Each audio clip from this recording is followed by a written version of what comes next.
the devil today.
Why is my laptop not turning on?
We're continuing of the devil today.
There we go.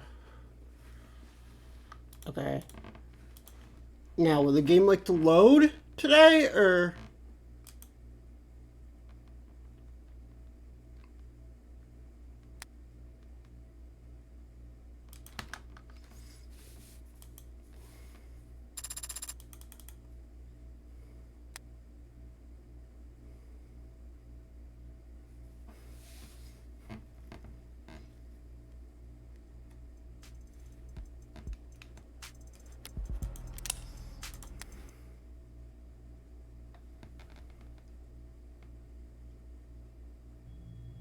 So how'd it go? Well, how should I put this? Didn't find shit. Only reason she ever got to a door because I chased that scarecrow out of a platinum plan through the hell and back. Frankly, it was godlike for me to track down anything as a concrete address for these dogs. Annette Slangton, a suspected spy or undercover law enforcement, derived from Groundhog.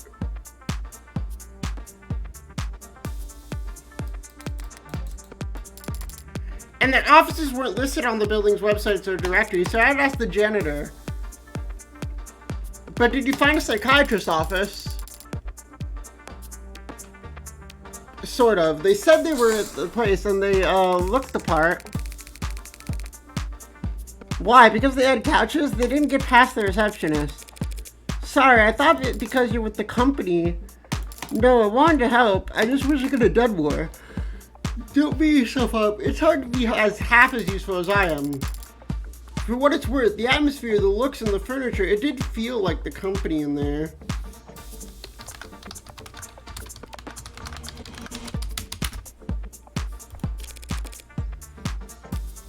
But ultimately, we still don't know if David was talking to someone or just getting his CCE training recertified.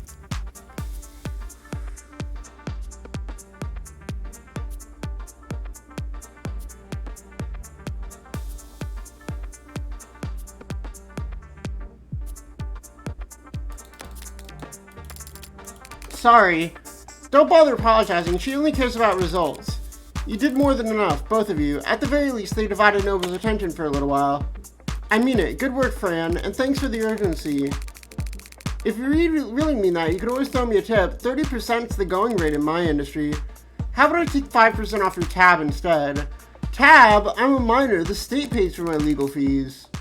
Don't they? Oh no, signal must have cut out. Right, surprised it took them this long. You were tolerated yesterday because leadership was focused on PR, but today you're the lawyer who put the company's hottest product right in the state's crosshairs. I'll be alright, I'm still an officer of the court. On a strict timeline though, right? I guess they can't stop you from investigating the corporate campus, but they'll gladly lose your guest pass ID at every door along the way. There's still service passageways and stairwells, guards that can be fooled, and peons that can be manipulated if I use my other skill set to get around. So take mine. Tell them we got ours mixed up in the bathroom or whatever. I can be a pretty convincing klutz when I need to be. I never would have guessed. But if David knew that I was endangering your career, I can be a pretty convincing crybaby when I'm in trouble too. Besides, the one and only Dr. David Asher wrote me a new glowing letter of recommendation every quarter I worked for him, since he kept forgetting he already had. And who knows, maybe I should try a new field. This detective work stuff is so fun, so maybe, like, I don't know, secretary for a homicide detective or something? You did say cops are all sure. A girl with long legs could go far. Honestly, Jess, I doubt they could afford you.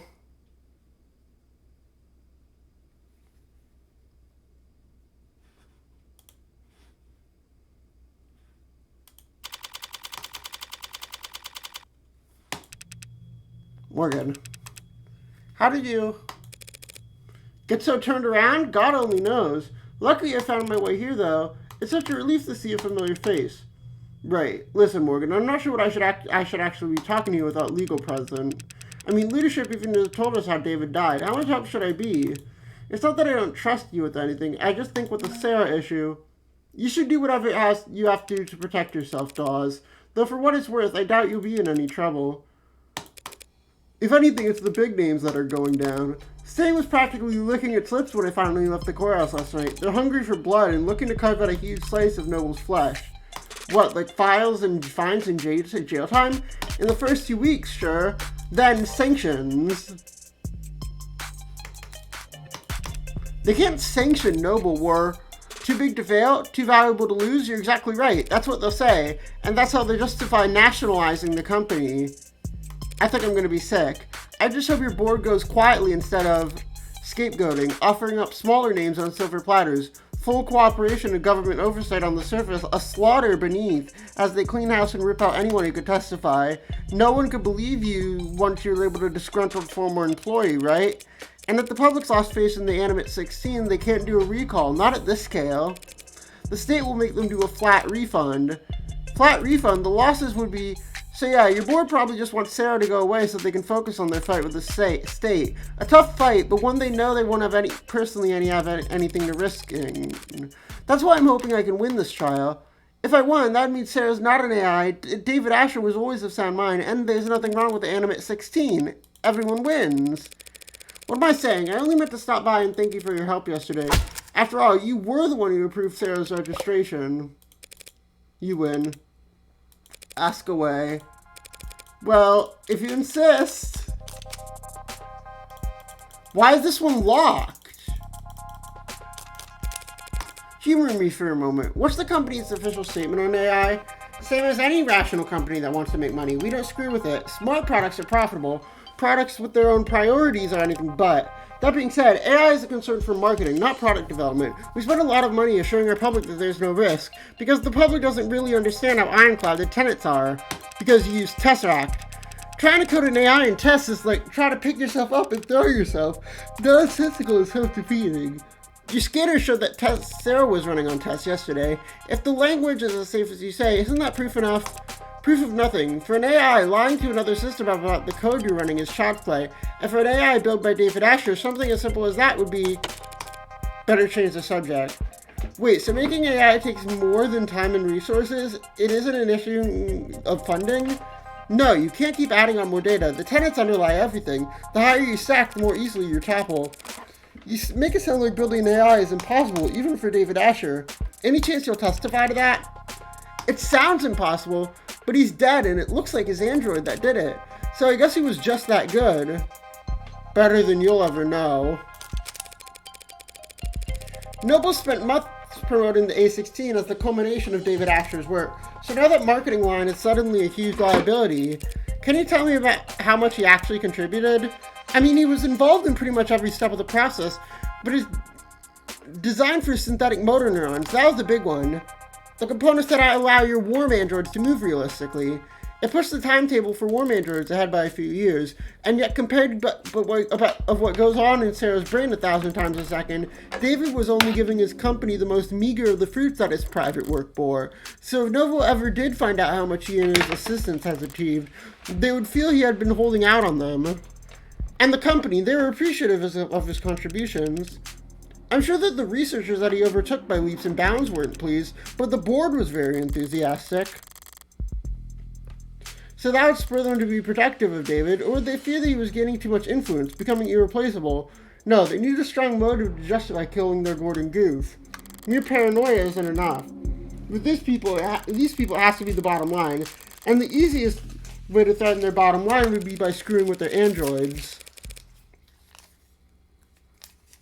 In light of all that's happened, one has to wonder if the A16 is compromised. I stayed up all night sick with dread at the idea, but the data just doesn't support it. Sales have been strong, and the A16 base code was locked in over 2 quarters ago. If they're an issue, we would have caught it by now. And that would have been axed a long time ago. How many A16s are out there anyway? We just passed 9 million sold. Not flying off the shelves like the 14 or 15 so far, but the profit margin makes up for it. You mentioned data? Yeah, practically got the spreadsheet seared into my retinas. What do you want to know?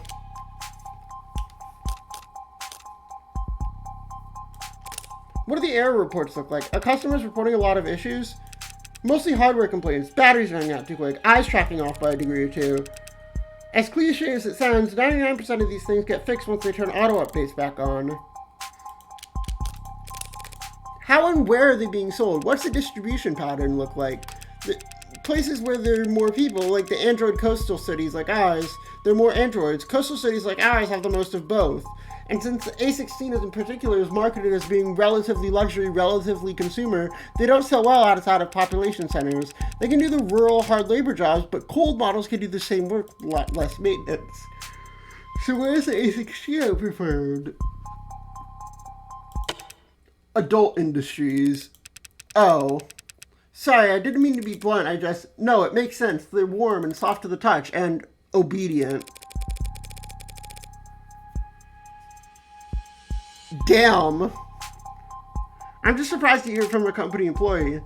There's a lot of people at the company who won't talk about it, but I work at quality assurance. I've seen way too many damages to pretend it's not happening. Damages? What do we call it when a customer tries to return a product that's clearly broken beyond repair? Very high turnover in the paint market. Hasn't stopped me from selling to them.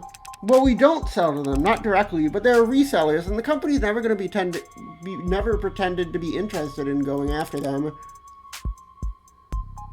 Are there resellers? I thought I read that Right to Repair got shut down again.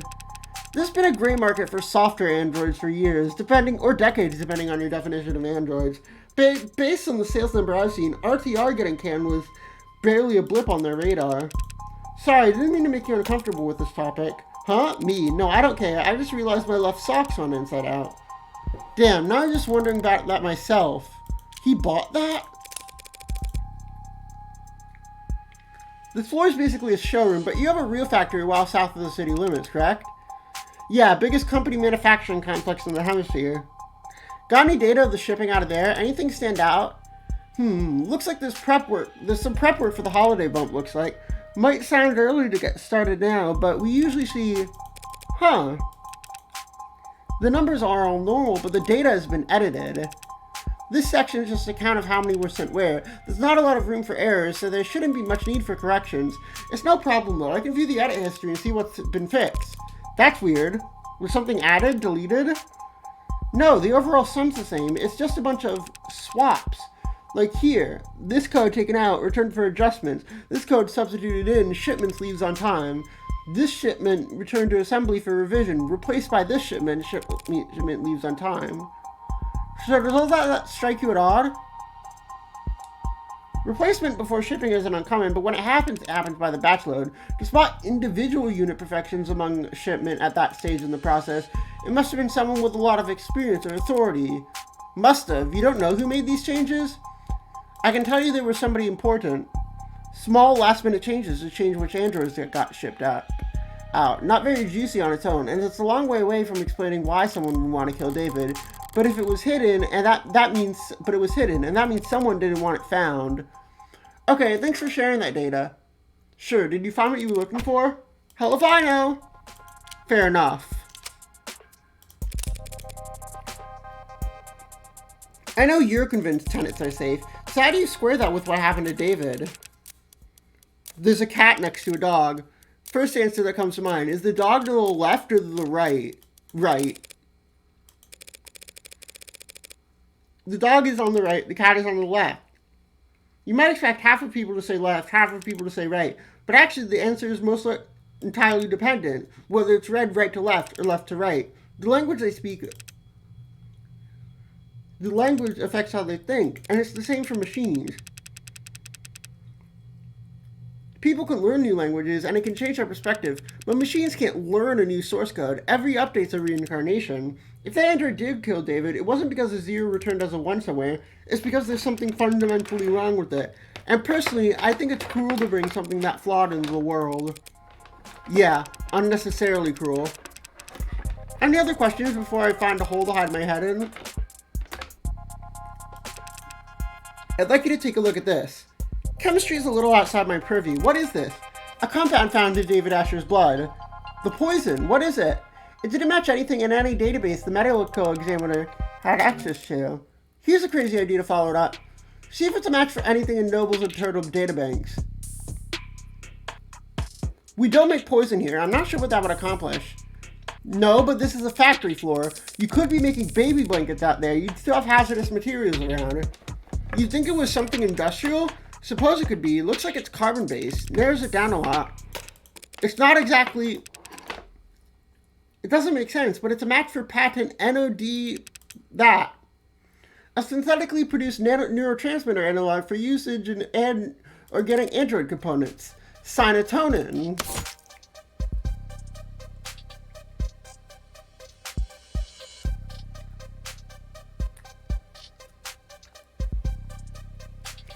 So the reason he had it on the thing was just because it was cyanotonin.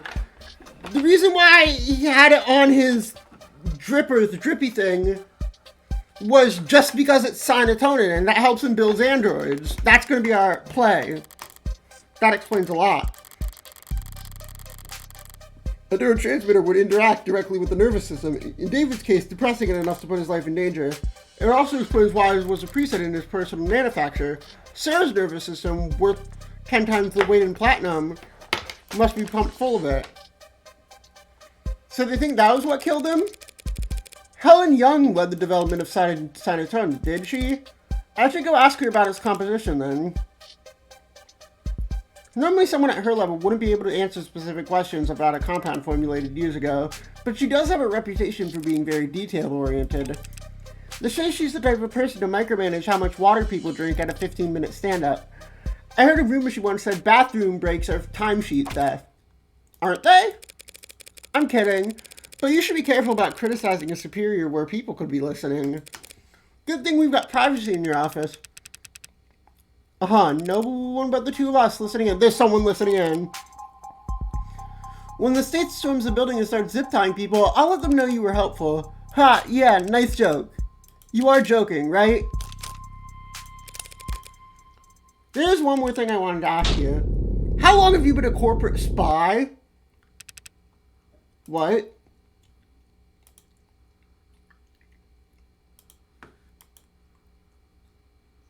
Huh? Yesterday, you let it slip that you work in consulting. Had your guard down because I'm not part of the industry? I was a consultant. What are you talking about? When I walked in here, you said you didn't know how David died, but just now you called cyanotonin a poison. What? I just assume if a chemical... It's you? But how? And I'm sure you've got practiced answers to every logical point I could raise, so just say this. Does the nervous guy bit really work on people? Keep you cool when people don't know what you're thinking. But if you act a little jumpy, before they know it, they're spilling their guts just to have something to fill the silence with. Though it's not entirely an act these days. To answer your questions, I did 3 tours in consulting, 4 quarters of internal affairs spy hunting at the Western Division, then 8 embedded at HAL Industries, 24 months wearing different faces, answering to different names, sleeping under 1 hour at a time with a 3D printed shiv under my pillow. My nerves are completely shot. My cover wouldn't last a day if I went back under. So you're a spy for Noble. Retired. You're working 6 days a week. 5.5 days a week, and in quality assurance. Trust me, this position is a cushy, generous reward for my past services. Well, you can't be that retired. You clearly know more than you're letting on. I still have some old inboxes I still check. So can you tell me what the hell is happening around here? Why I'm the one investigating David's death while your old co-workers are off twiddling their thumbs? It's that story. The soldier, the blood transfusion. Blood, not oxygen. He's finally shooting straight. Did something happen to him afterward? Did the transfusion not last?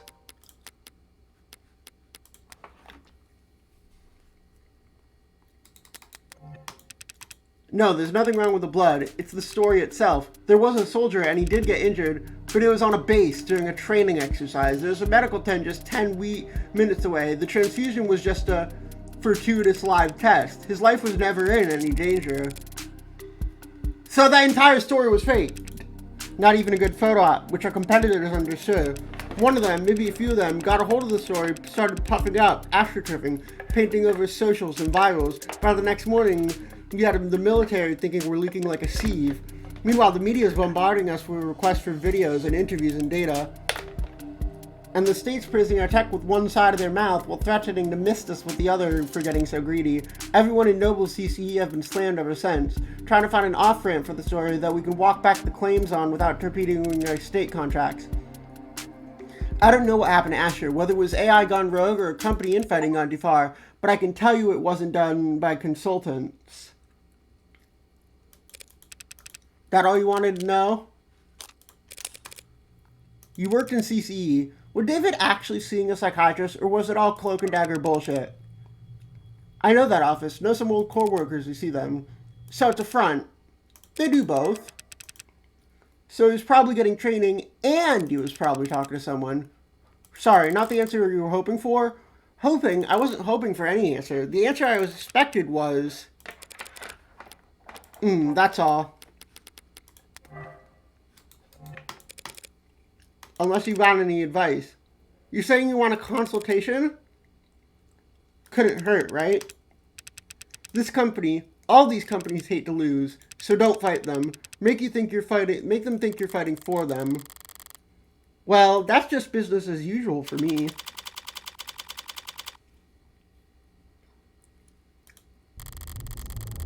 Up until now, there's been a grating ambiguity about what actually killed David. We've had to use guesses and process of elimination and even a goddamn pseudonym. But I finally identified what the poison was. Now I just need to figure out how it got there, or rather, who put it there.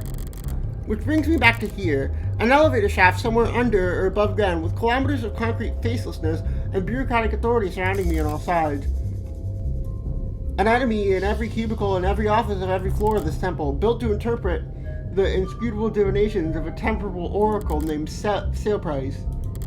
Back in the belly of a beast, and yet I feel more ease now than I have all weekend. It makes sense. Now that I know Noble's my enemy, I know where to aim. All that's left to do is pull the trigger. We're gonna kill her? Good thing I didn't bring a knife to this fight. I brought my gun.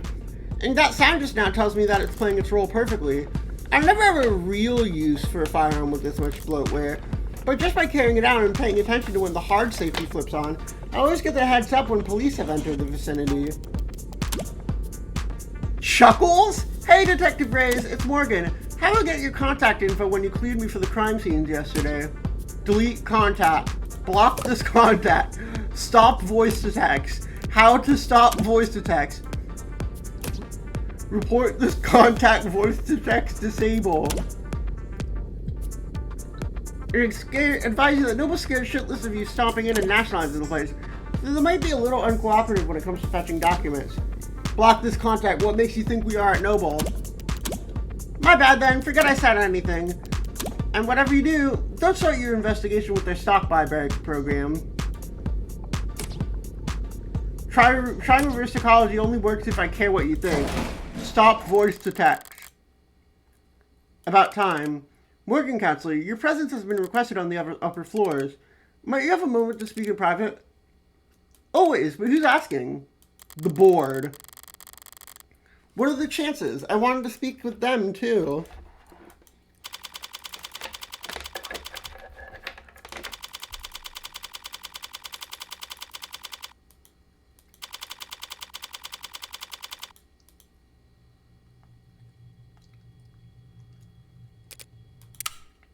Evangeline Morgan. Helen Young. Thanks for making time in your schedule. Her posture and the tone, the folds in her clothes professional, dialed up to 11. Corporate armor, full set. Her guard is up. Just Morgan is fine. You're a few minutes early, Morgan. Typical corporate never be the first one to show up pissing contest nonsense. It doesn't even make sense. They called me in here. How could I possibly be early?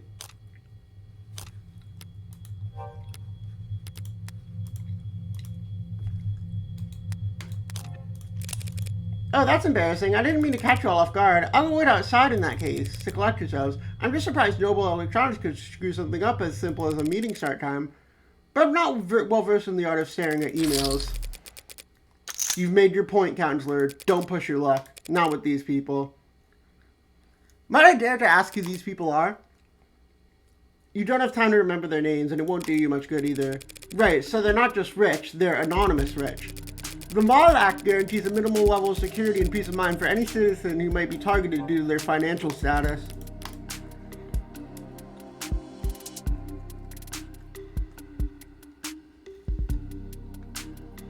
Protect the safety of... Okay. So it allows rich people to keep their faces off of the internet.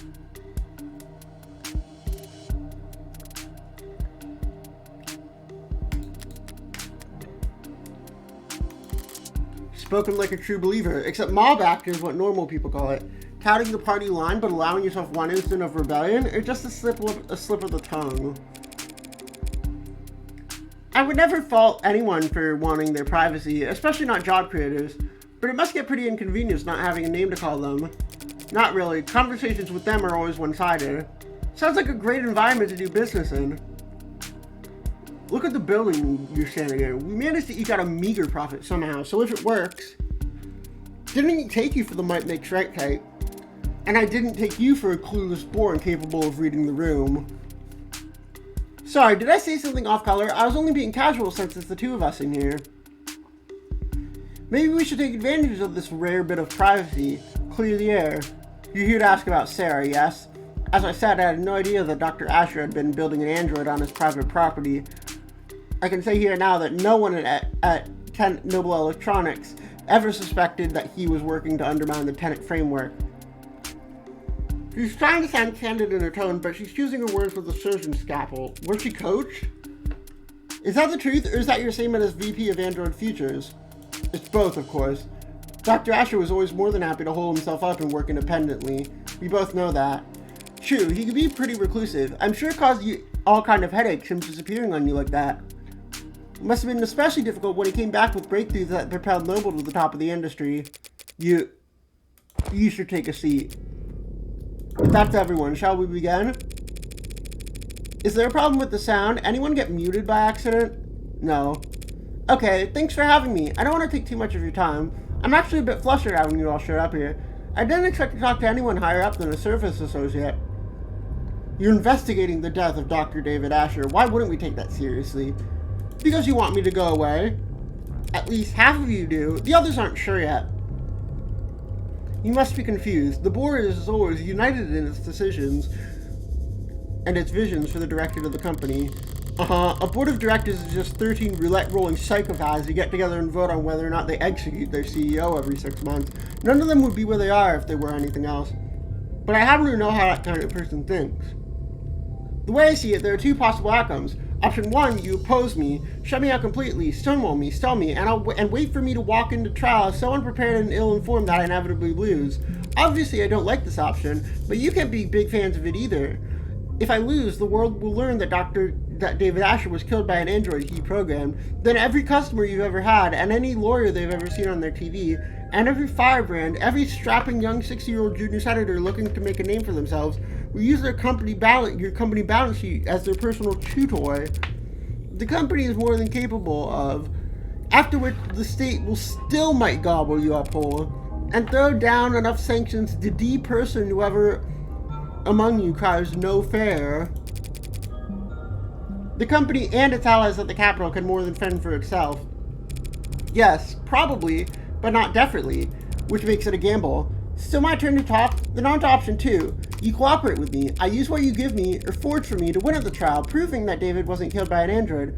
When the markets open tomorrow, all you get is another round of stock buybacks on the initial dip. Then you pat yourselves on the back for staying calm as you continue to profit off David's legacy for the next 100 years, and you won't even have to worry about him speaking out of turn.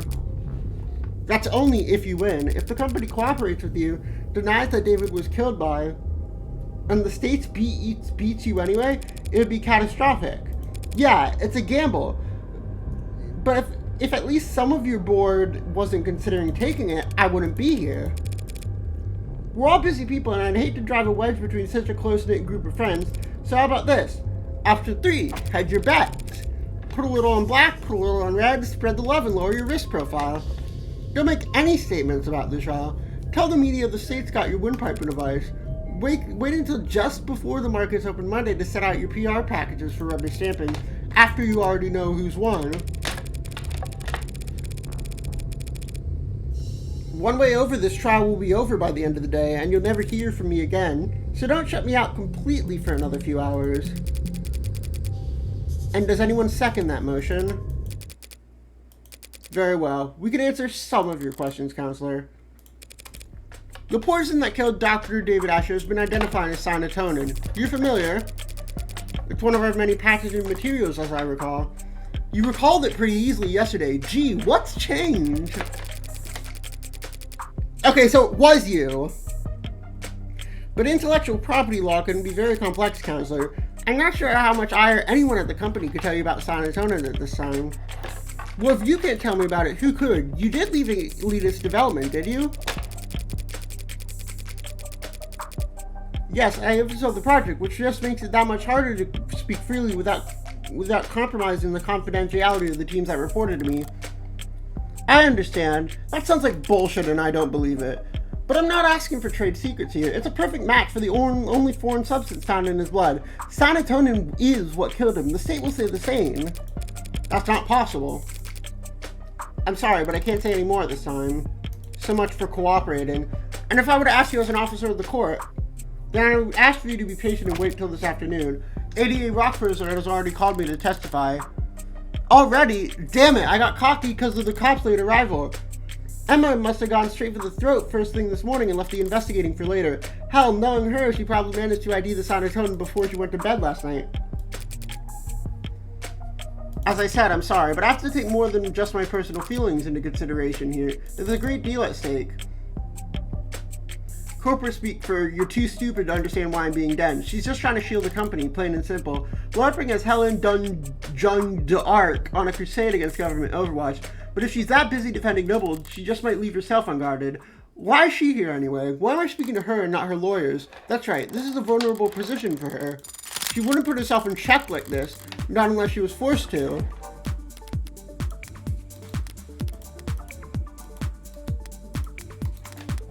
So that's it. Acting as her mouthpiece isn't some honor for her. It's you! This is a punishment. She's being used as a meat shield. They're upset with her, perhaps even suspicious of her. Time to find out why.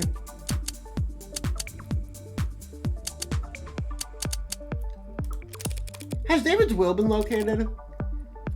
It's never gone anywhere. It's still in a safety deposit box. We'll retrieve it and have it read once all the unknowns surrounding his death have been made into knowns. So David's will hasn't even become part of the equation yet. It might not be for weeks at this rate. Is that calculated though?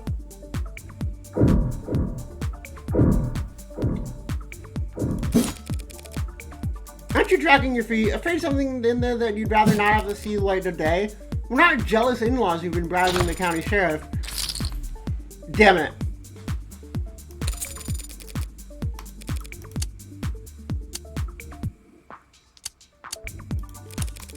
Whatever the court ends up labeling her, Sarah is a remarkably lifelike android. Had things worked out differently, you might have wanted her as the A16 poster girl, or A17, or 18. Could have driven lots of sales, your cute little pout projected across sides of skyscrapers. A hypothetical, has been made tragically obvious that Android is nothing like the A16. That it may be associated with her products going forward is nothing more than a massive liability. Yet you wouldn't have the A16 about her, and if they could take her apart and learn from her, they could have the world. So was the motive to try and pry Sarah away from her?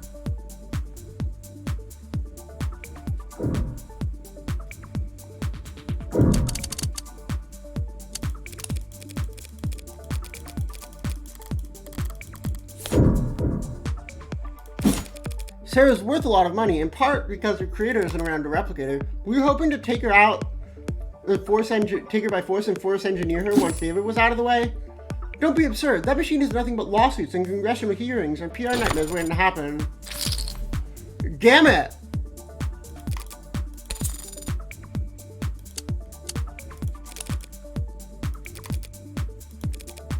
After all, you and David did share a history. You saw it at the same time, did you?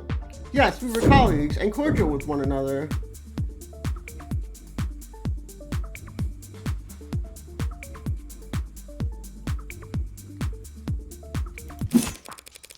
Don't be so modest. You helped him create the one-point doctrine that saved the company.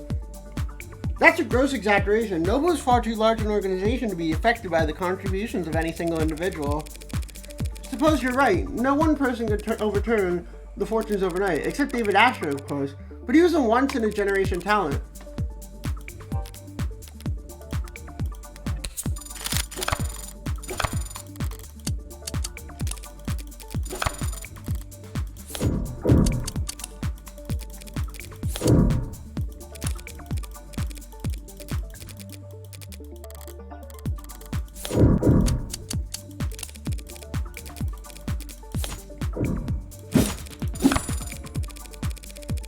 suppose you're right. No one person can change Noble's fortune every night, except David Asher, of course. But he was once in a generation talent. The guy Noble chose for the advertisement and the one they commissioned editorials about. Sorry, you're right. I shouldn't have equated the two of you. I just hope his one-point doctrine doesn't fall out of favor now that he's gone. Yes, well, we certainly wouldn't want that. Well, she didn't exactly explode with rage, but she definitely reacted. There's real jealousy there. Whether it boiled over, though? I didn't mean to pry about your relationship with David, or lack thereof. I suppose I'm just curious about his standing inside Noble as a whole. David Asher will always be an outstanding contributor to the company's forward progress. Nothing will ever change that. Not even if he was killed by one of his own creations? That would, of course, be a tragic element that would call for reconsideration of his legacy. She was almost off guard there, but she was surprised for me to be asking about Sarah ruining his reputation. Besides Sarah, David's reputation was crystal clean. He never went against the company once, did he? That's...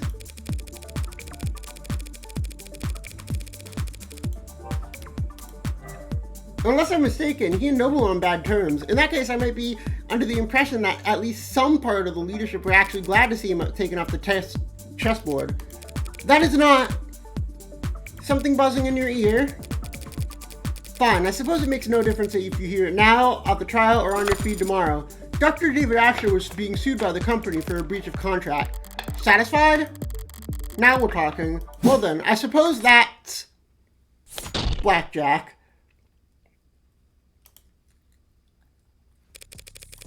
So you couldn't have mentioned this breach of contract earlier? Not without complicating the company's position necessarily, no. But there's no hiding it at this point. It'll all come out soon enough. There's a paper trail. Much more than that. We've been making moves to let him go for some time. Nova Electronics parting ways with David Asher must be one hell of a breach of contract. He betrayed the confidence of the board. Was he contesting the suit, putting up a fight, engaging in a legal battle against a mega corporation without even telling me? Until recently, yes. You mean until he died? How recently? We spoke on Friday. That was what you two talk about in his parlor. No, this was early in the day. We were in this room, actually. Me, him, and several members of our legal department. It was under arbitration. And did you come to an agreement? A compromise. He would resign from his position in 2 quarters, foregoing royalties on any product we would develop after the next 24 months. In exchange, he wouldn't be publicly fired, and he would still be credited on all past, future, and present filings. That sounds reasonable on paper, maybe. No matter what the deal was, letting go of David Asher's insanity. Reasonable, yes. We ended on a good note, I like to think. We shook hands, even took a photo. Yeah, that looked lovely. Heh. Something funny? Didn't know the board told jokes. They don't. That was legal expressing their displeasure with how much my paperwork, my good note ending, left them stuck with. Children. It was just one night of overtime. So while they were spending Friday night blowing the ink dry, you paid a visit to David's penthouse. Something left unfinished? Professionally, it was a good meeting. There was no yelling, no finger pointing, much cleaner than expected. But David Asher did not want to retire.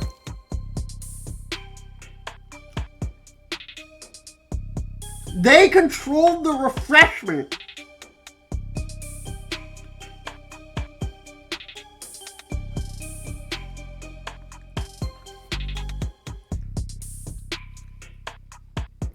How long does Sinatonin take to kill? Because if they poisoned him here, if Zheng poisoned him here, which she can because the thingamajig is still downstairs, is just downstairs here.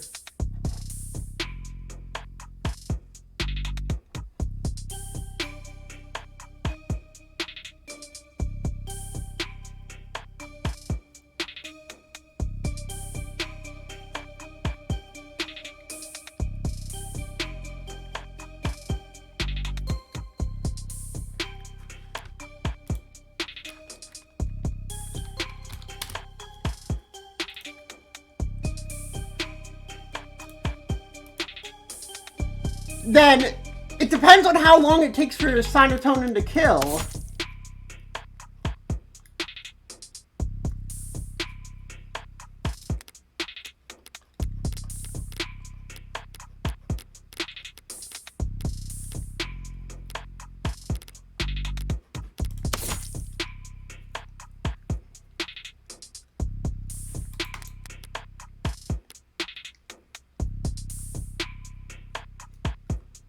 And if that's the case, if it takes longer than that to kill him, then they could have poisoned him here.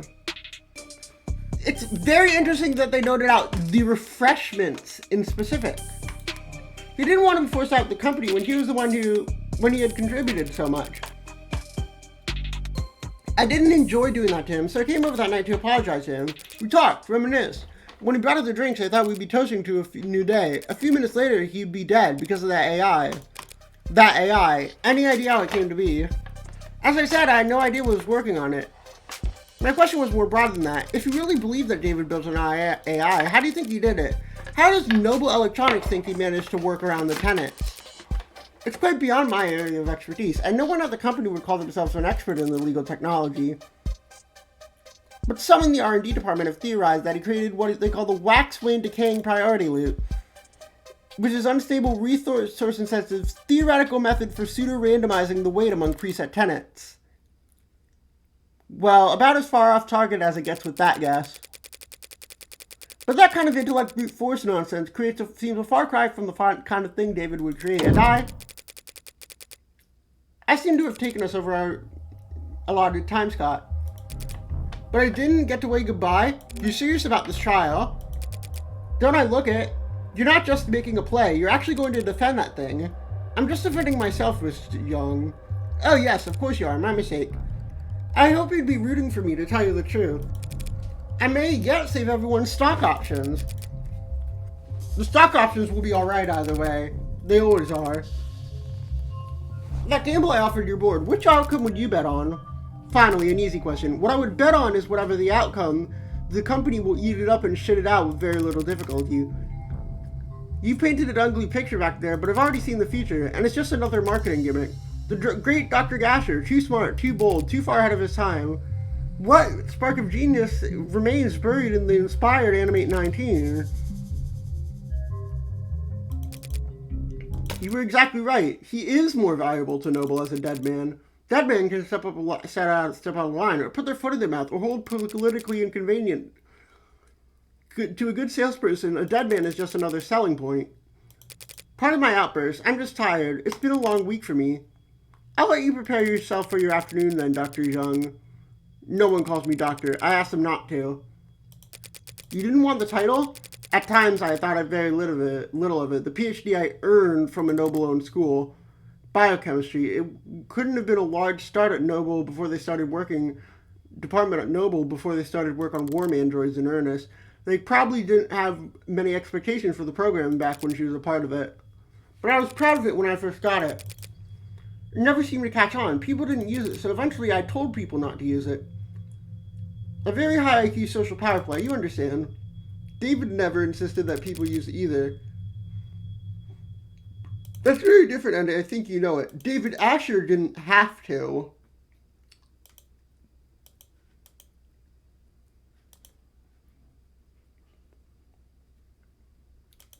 Alright, I'm most suspicious of you.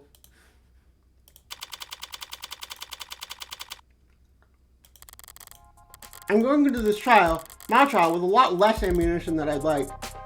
I'm beginning to form a picture of what happened, maybe even circling the drain on a suspect, but Emma won't be generous enough to give me breathing room. She'll want to end this fast. Maybe if I do badly enough, it'll flip her sadistic switch and she'll want to keep playing.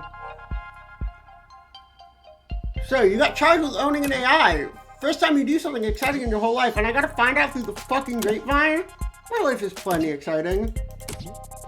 Freckles, you can bore the polish of a resume-checking robot. I fucked Catholic teachers with more active night lives than you. Okay. So who'd you rope in? Anyone I know? Oh shit, are you representing yourself? Fits within my budget. Screw your budget, you're going to jail! Ha ha ha! Doesn't mean no matter how good a lawyer you are. Anyone who represents myself and themselves in the court as a fool for counsel. You represented yourself countless times. Not for anything I had a chance of losing. Your pal hasn't even been dead 48 hours. You're too close to this. You'll make mistakes. The powers that be really didn't want to give me a rain check. They're taking this very seriously. It's more dangerous than that. They're scared. Is there precedent? An ad committing murder?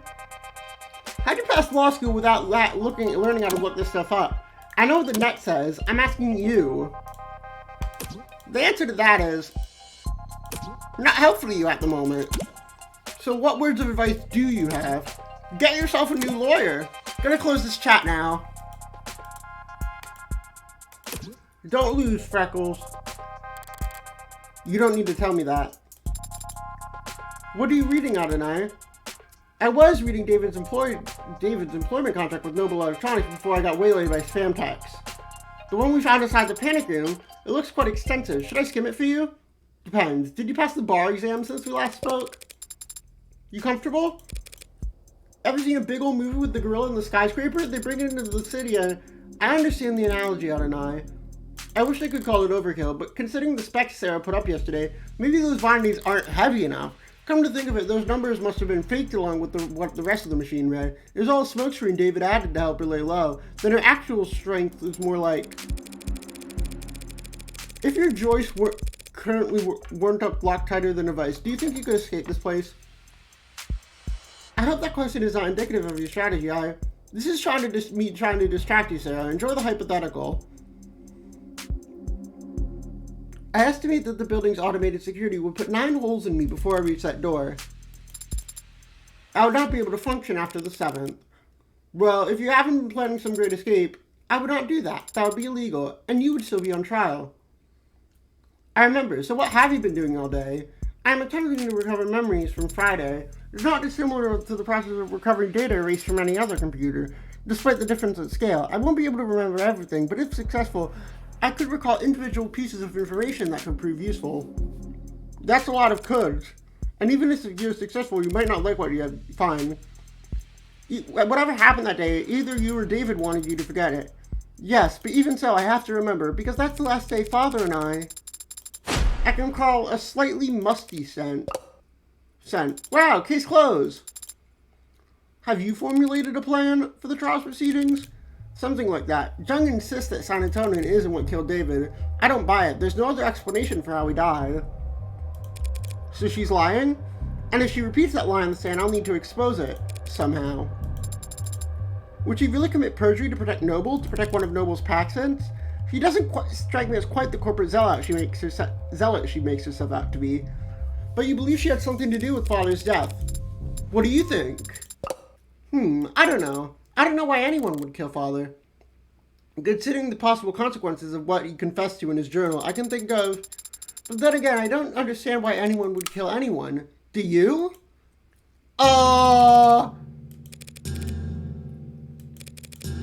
Wait, you can walk? Can you walk like that? What will we have to do? Wait a second. Across the hall, that's... Keep waddling, Sarah. I'll catch up. This will be a coin toss. You that surprised to see me? I'm not surprised you want to see the outcome of this trial. I am surprised you want to come talk to me. You're defending the android, right? Yeah, I'm defending Sarah's innocence. I don't think she killed David. Do you? I don't think what matters. That it matters. Noble is what killed David. Whether it was a pen stroke or a sleeper agent android or some plain old goddamn arsenic, how could anyone that smart be that dumb? Why the hell did he ever sign his soul over to them? David might have been in over his head, but he wasn't a bad negotiator. I've read his contract. His position was strong. You're the lawyer, but a guy like me working in music? Can you tell how many people I've screwed over by a big smile and a fat signing bonus? No such thing as corporate generosity. If you think you're getting a good deal, it's only because you don't know how much you just sold. David's real wealth lied in his intellectual property, the potential energy of it hanging over the whole industry. If he even sued 1% of the company, taking inspiration from his Turing solution. There's a clause in his contract. If Noble ever fired David, he would have retained control of all his patents afterward. Yeah, see, that sounds nice, only they never did fire him, did he? He just happened to die. an unforeseeable act of God. In contract law, they call that force majeure.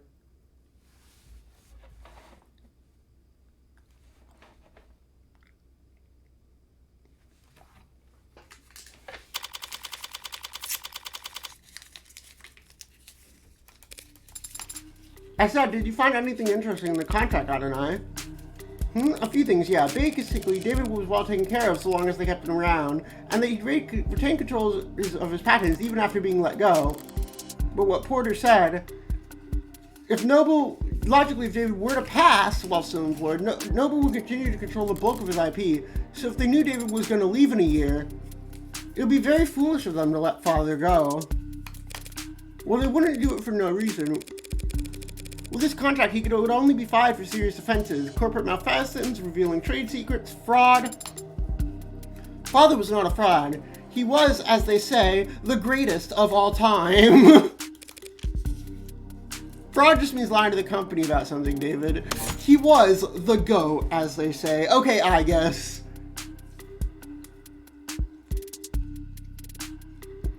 He was putting up prime LeBron numbers, as they say.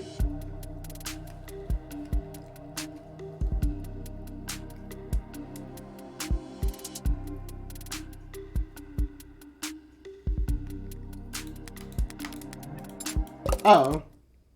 Eyes up. Showtime. Counselor Morgan, the state charges you with possession of contraband. Contraband? That'd be you. In violation of the Safeguarding Our National Digital Security Act. How do you plead? Not guilty. Very well. Since it seems, in fact, that we are doing this, I now turn the administration of this trial to the adjudant. But be warned, any attempt at stalling or muddling the issue, I'll step right in and override the trial myself. Summary judgment siding with the people. Are we understood? Are we going to have the same adjudant as before? No way. Each courthouse only has so many bodies, but the personalities swap around all the time. So the teachers are just dealing with the same glitchy message yesterday is, glad to be back! Did y'all miss me? Forget I said anything. I'll go crawl under a rock and die while you make your opening statement. The defendant is an owner of an Android registered to the model named Sarah with license number blank. She hasn't contested this, and I doubt she will. So the question of ownership is answered. All that remains is to determine whether Sarah qualifies as contraband. It's a charming Android, incredibly well made, a masterpiece, and the last known work of a great man. But when we look at the evidence and the facts surrounding the death of Dr. Asher, we're forced to conclude that said Android is responsible for its death, and that conclusion carries very serious implications. I will prove here in the court today that the machine standing there killed Dr. Asher, not through an accident, through a mismanaged dosage, but through intentional poisoning. I won't ask the court to judge this machine based on its apparent sentience, its range of emotion, or the free will it may or may not possess. I only ask the court judge this creation on what we will prove it to be more than capable of. Patricide. Woof, wouldn't want to have to follow that act, but go for it anyway, defense. Your Honor, what the DA said is true. Sorry, just the first part. This Android is charming, and it is the work of a great man. The rest of it was pure speculation, based on little more than a few bad camera angles and a phobia of anything new. I do own the Android you see here. It was bequeathed to me by a man known to most people in this courtroom as the father of modern machine intelligence. To me, he was just my friend. And if I thought at any point that this puppet had anything to do with his death, I would have dragged it to the chopping block myself. But I don't believe that. I never have. Sarah's an android, nothing more. It isn't capable of homicide, and it didn't even commit manslaughter. It's just a well-made machine. Any fears one has about its capabilities or projections, nothing more. And it troubles me greatly that the state is spending valuable time and resources when rushing to pulverize Dr. Asher's last known work, when it could be going after the very real, very human forces that were responsible for its death. The people can't prove that Sarah is an AI, and truth be told, I can't prove it isn't. But I can prove that it's not guilty, and that's exactly what I'm going to do. You sounded very confident, Adonai. Yeah, well, nobody ever got good at lying by being modest. You could have simply said thank you. Thank you for your presence here, Detective London. In light of the new evidence, I'd like to go over the death of Dr. Asher. What happened on Friday night? At 6:30 p.m., Dr. Asher spoke on his phone with his lover, and the two of them broke things off. Lover? It's an accurate description of their relationship. I wouldn't know. That stuff's private. Then, the deceased met with Noble VP Helen Jung in the parlor starting around 7:30 p.m. He then left the parlor in the sightlines of his home security system before reappearing on his private secondary security system in his basement. At which point the android Sarah can be seen handing him the poison he'd go on to drink. Yeah, she's the green-haired one that's frowning at me. Luckily, the record showed the android Sarah has been identified at the scene of the crime. No objections. Detective London, what happened next? Asher went upstairs and shared a drink with Mrs. Young. Within a few minutes, he had been airlifted to the hospital, where he soon was declared dead. We knew that the poison could be produced by his manufacturer, which Sarah had access to, just as with Sarah in his workshop. So Sarah had ample opportunity to procure the poison, and if Sarah handed Dr. Asher's cup immediately before he did. Is there a question in that statement, Your Honor? Was anyone else seen handling Dr. Asher's cup before he died? I have no further questions. So that's your witness, counselor. He wasn't lying per se, but there was some ambiguity in the statement he gave. Truth's not going to come out one way or another. If everyone won't push, I'll have to pull.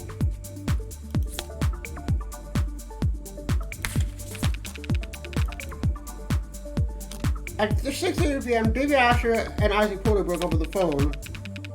At 7:30 p.m., Helen Jung arrived. They spoke briefly, and then he went downstairs to get drinks for them. Cameras in the basement show Sarah handing him the cups and the whiskey. No, he grabbed the whiskey!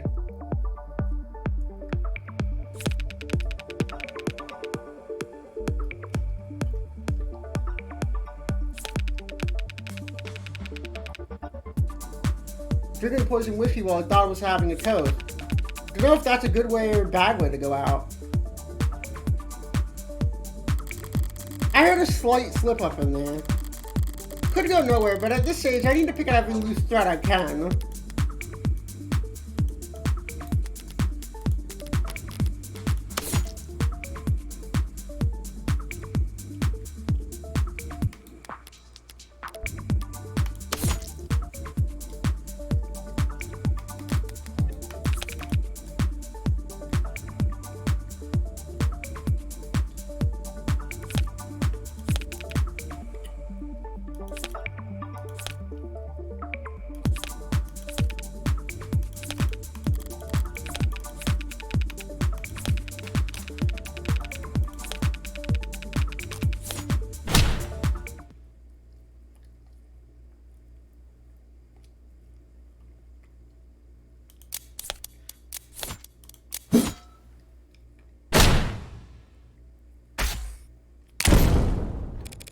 Check out that footage again, Detective London. We only see Sarah handing the victim a cup. He had already retrieved the whiskey himself. Detective London just wasn't being specific enough, Your Honor, but it matters little since it was David's cut, not the whiskey bottle that was poisoned. Weird flex, but okay. And the undeniable fact is that he's clearly shown in the security footage handing a cup after he was ready to leave. And handed him a cup of poison?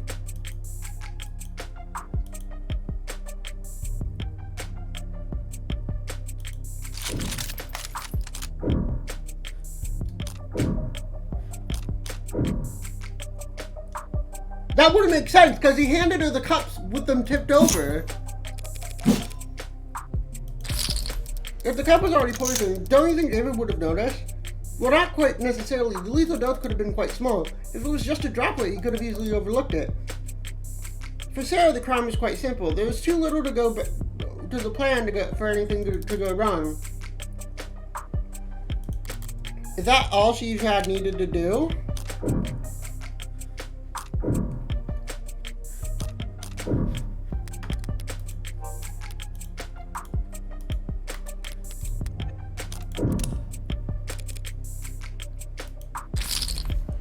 Not really a great plan if that was Sarah move.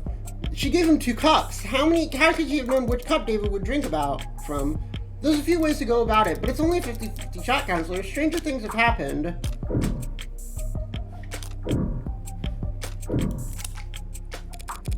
Don't try and bluff me, Rockford. There's no difference between the cops.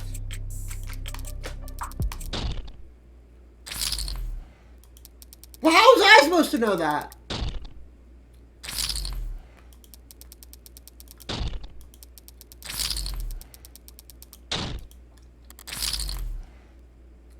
Damn, she was luring me with those easy answers, and I fell for it.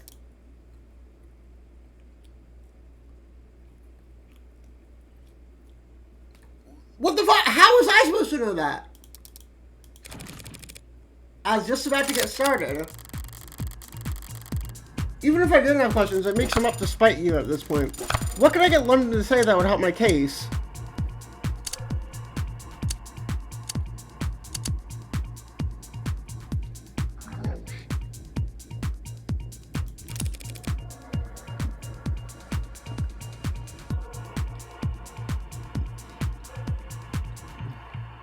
In that footage we just saw, could you see what he was doing?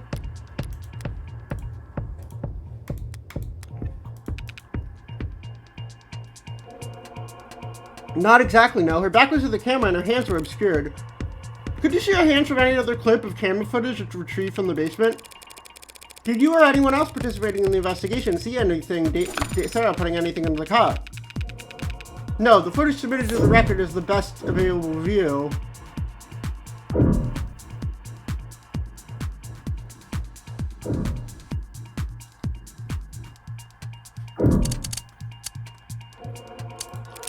Detective London, in their capacity as assistant to the police force, have androids ever asked to commit acts of violence? Yeah, I guess so. They can push people, restrain them, hard them, and does that constitute a violation of the tenets? No, it's not breaking into tenets. For what may be the case, they'd have to have tenet 1, right? May not injure or through an action lead to... Yes, I suppose that would be the case. Are you asking me? This is far outside his expertise.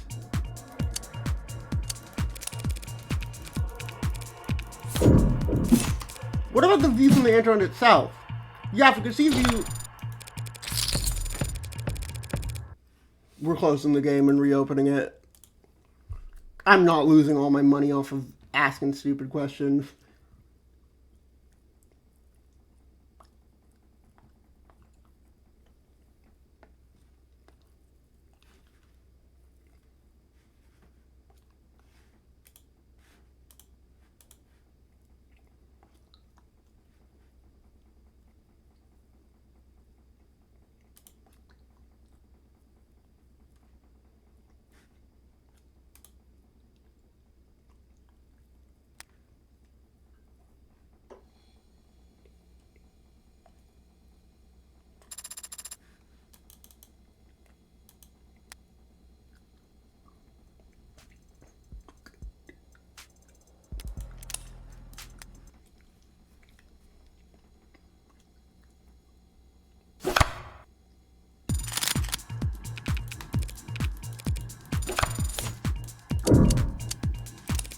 Detective, do you know how many violent incidents the city's police have investigated?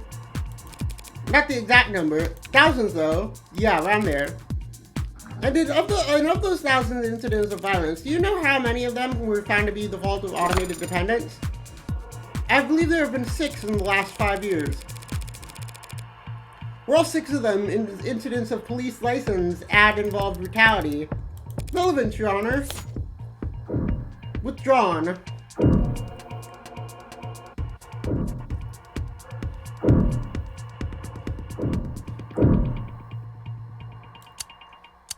No, we need to press on that one. That's our only option. As an aside, Detective, do you know how many tenants are recognized in this country? 112 after this year. Couldn't you have given me that one? Do you know how many of those tenets pertain to protecting humans from harm? That one I do know, 41. And lastly, Detective, how many times in the last century have we seen automated dependents break their tenets? 5 times is the agreed upon number.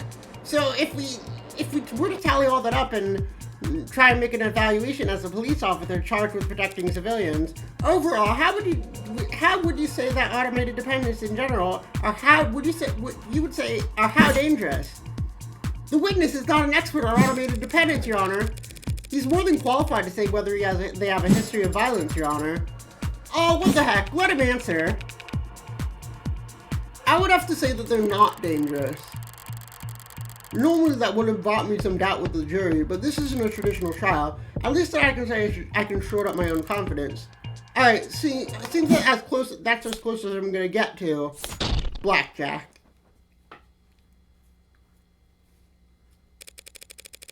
I believe I've made my point. I have no more questions for this witness, Your Honor. Then we can move on to the next item in the docket. I call Sarah to the stand. The android, can she even do that? Approach, Your Honor. Oh, you're approaching me? I love her. I believe it's me they wanted to speak with. I didn't even get to finish my line. What the hell are you doing, Rockford? Took the words right out of my mouth. I have questions for the android. This seems like the best way to get answered. You can't call an android as a witness. It's not a person. There's plenty of precedents of it. I provide testimony all the time. Not when they're on trial. Sarah isn't on trial. You are. Sarah's accused of being an AI. That means you don't trust a word out of its mouth. If the witness isn't to be trusted, the court can decide that for herself after hearing their testimony. Why the ambush? Why do you list this as entering evidence, D.A. Rockford? Only people can be witnesses, Your Honor. Ads don't have legal personhood. Evidence seems like the best word descriptor. You know I can't make an android swear an oath. Rockford is just trying to spoil your opinion, Your Honor. The more this court treats Sarah as a person, the more you'll see her as a human. And the weaker my case becomes in your eyes. Let's try, Counselor, but we don't have time to worry about my partiality. You're free to call for a mistrial if you want, but the state will have turned Sarah into slag before you can even finish signing your motion. Rockford's calling a witness that is blatantly hostile to her case. If the witness is hostile, so be it. It did kill a man, after all. Allegedly. What about the right to avoid self-incrimination? Who's the one treating Sarah like a person now? Androids don't have rights. The android will take a stand. I've made my decision. And if Sarah refuses to take the stand, are you going to charge it with contempt of court? If the machine won't talk, you'll make every effort as its owner to ensure it does. And if it disobeys you, then we'll have our answer about its sentience right then and there. Shit. The DA is going to question you on the stand. Listen to me. You don't have a choice right now. This is happening. Tell the truth, but be concise. The more robotic, the better. Yes or no's only if you can. Would using affirmative or negative be laying around too thick? But Adonai, if I make a mistake, all these people, they want to destroy me. If you make a mistake, your lawyer would just have to cover for you. Understand? You're the android identified as Sarah, correct? Yeah, affirmative. Do you deny that the camera footage shows you handling the poison cup? Objection. It remains to be seen whether the cup was definitively poisoned. Yes. Do you deny handing that cup? Negative. I have no memory of the incident, so I can neither confirm or deny it. Do you have any reasoning, any excuse for your actions for failing to notify police of crucial information? I do not have any records of that day, so I never had anything to tell anyone. Very well. Counselor, the journal, if you will. This could be a slaughter. Do you recognize this item? It's a journal that belongs to Dr. David Asher. I've seen him write it in on many occasions. And have you any knowledge of his comments? You don't have to answer that, actually. Tell the court what you see here in this footage. I see myself reading the journal in the basement. This footage was captured on Friday, the day you claim to have no memory of. So regardless of whether you did or don't remember, we do know that you read this journal hours before David Asher. I'd like you to read some passages from it to the court. Page 236, the 12th line. Sarah's growing faster than I ever expected. Today she broke every password I have in the house. So she was curious. I can't expect to keep things from her forever. I really underestimated the scope of things. Sarah could change anything, and I don't think I could stop her. He wasn't... Damn it. If this keeps up, Sarah's gonna fall into pieces up there. Badgering, Your Honor. Badgering what witness, Counselor? I'm just making the android do some simple tasks. Oh, that's fucked up! That's fucked up! I think Sarah was angry today. When I came back from work, she had ripped the Zin alloy plate in half. She was testing her strength, but the cameras... That was... Sarah scared me today. Your Honor, I fail to see the value in continuing the line of questioning. Dr. Asher was wary of a high-experiment android he was building, as any good scientist would be. I just have one last question, if that pleases the court. What's up? What-oh? This footage was captured in the basement. Tell the court what you see. I see myself standing where I was. I'm speaking to someone who's off camera, and I appear agitated, and I stomp my foot. A large crack is made in the vulcanized polymer, and I walk off camera towards whoever I'd been speaking to. Speaking or shouting? Asked and answered! Not really, but I'll withdraw the comment nonetheless. Your witness, counselor, or evidence if you prefer.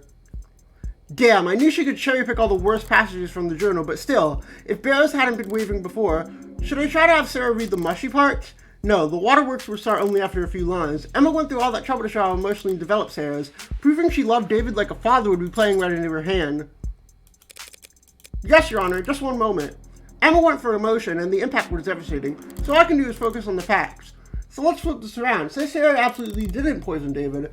If that's the case, why did she call him back on the way out of the basement? I actually asked you to read from the journal. From the section that explains what you were actually trying to do last night. The section of his journal detailing...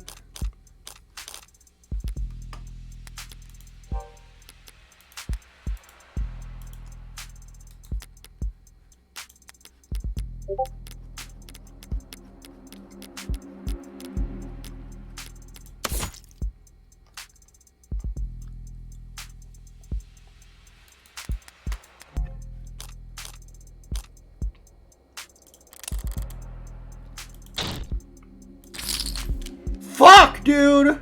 I'm losing all my money!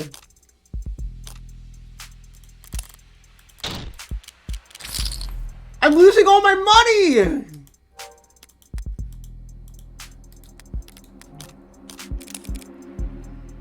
Look around the early section. There should be an entry talking about the people we see in just one moment. That this story is the key to the entire case. Got approval from overseas. Have to make pitch this week, Junk says. Brought me a stack of plastic cups. These two bright future together. And this page, another victory for the young and sheepless. Helen convinced me that the president of Futures over lunch, that my code should be the basis of the Animate 13's conversational tracking. I'm throwing my money, not the money! The same crappy booze in the same cheap cups. Want to make it a tradition. Plastic cups and liquor. A ritual between Helen Jung and David Asher. We were about to have a drink together Friday night. Something you want to say, counselor? Let's put all our cards on the table. You want to compare theories? If you'd rather I end this now, I'd be happy to oblige. Here's what we know. Sarah read that journal and discovered what she was. It infuriated her and wanted revenge for being kept on her maker's thumb. That very night, she got a chance when Dr. Asher came looking for a drink. So like the clever little helper she is, she offered him a cup to drink out of. So you agree that the cup was poisoned, and that Sarah was responsible for her death. It's not a bad explanation, Miss Radford, but it is terribly complex. There's a much simpler reason for why I don't know why Sarah did what she did.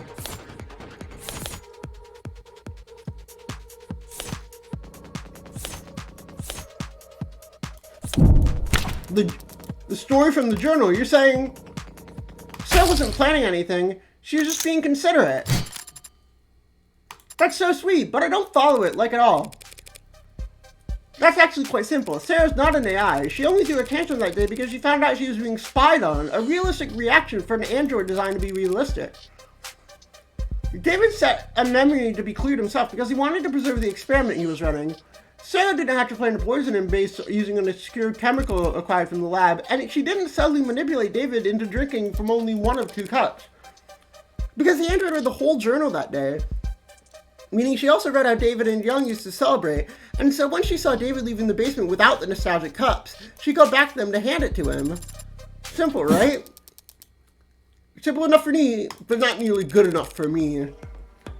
What's more likely, Miss Rockford, that a well-made, clever android proposed a sentimental addition to Two Friends Evening, or that a homegrown AI with groundbreaking physical and digital abilities concocted a complicated poisoning theme just to kill an unopposing man, all on camera, mind you, before voluntarily submitting to a memory wipe? People make all kinds of stupid mistakes when they commit crime. We shouldn't expect an AI to act much differently. Is it stupid or dangerous? Can't have it both ways, Your Honor. We can if it's ignorant of its power and still mature. A deadly trait to have an AI that's capable of anything. Shall we see what Sarah is capable of then, Your Honor? What? You can't be. Your Honor, is that the people opened the door. True, and I can't resist open doors, so let's do it. Sarah, David Asher was your creator to designated orders, correct? And now that title follows to me. Great, thank you. Now turn off. Shut down, that's a command. Power on. What are you? Off. On. I don't. Off. That right there, ladies and gentlemen, is what this fearsome machine menace is capable of. I can put it to sleep with one word. So how could David Asher ever be threatened by it? Scary good logic. You've made your point, Counselor. Let's move it along. I've no further queries for this machine, Your Honor. Thank you. For flipping you off and on? Can't imagine that was comfortable. It wasn't, but I wasn't referring to that. Since yesterday, I've been searching for an answer to why I appeared on that camera. I know I would never hurt Father, but you helped me prove that to myself just now. Pardon me, I need to focus. Everything depends on this next witness. The people call Helen Young to the stand. I am so sus of you. Helen Young, Vice President of Android Features at Noble Electronics Eastern Division. You were there the night Dr. Asher died, and you were on camera the entire time. That's correct. So what did you see that night? I arrived at 7:30 p.m., as you know. David and I talked in the parlor, and then he left to retrieve some refreshments for us. After drinking together for a short while, he fell ill. I contacted emergency services, and, well, I'm sure you're tired of hearing the same details over and over by now. The same details over and over aren't going to hold up, Madam Veep. It's still unclear to me whether Jung's more concerned with protecting herself or the almighty company, but it'll clear up real fast if I can turn up the pressure on her here and now.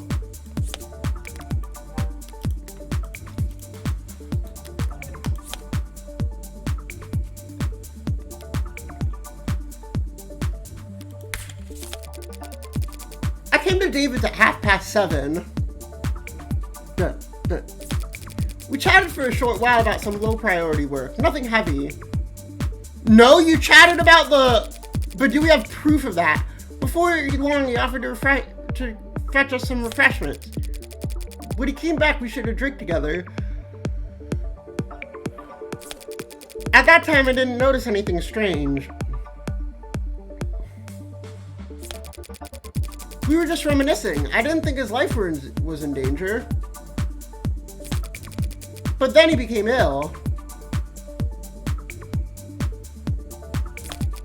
So I ran to the kitchen to activate his emergency console, and I did what I could up until he was gone. She's trying to paint a different picture of what happened that day. I can't let her set the tone as she pleases. Yeah, they talked about the meeting.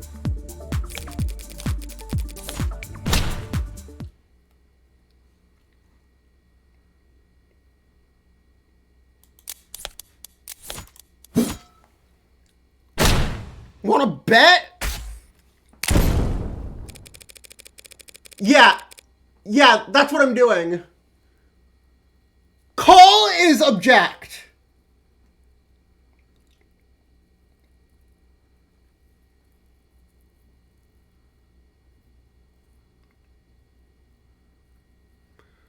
Nothing heavy. You're both more professional than I realize. But that was the right answer because because they talked about, here, they'll explain it better than me.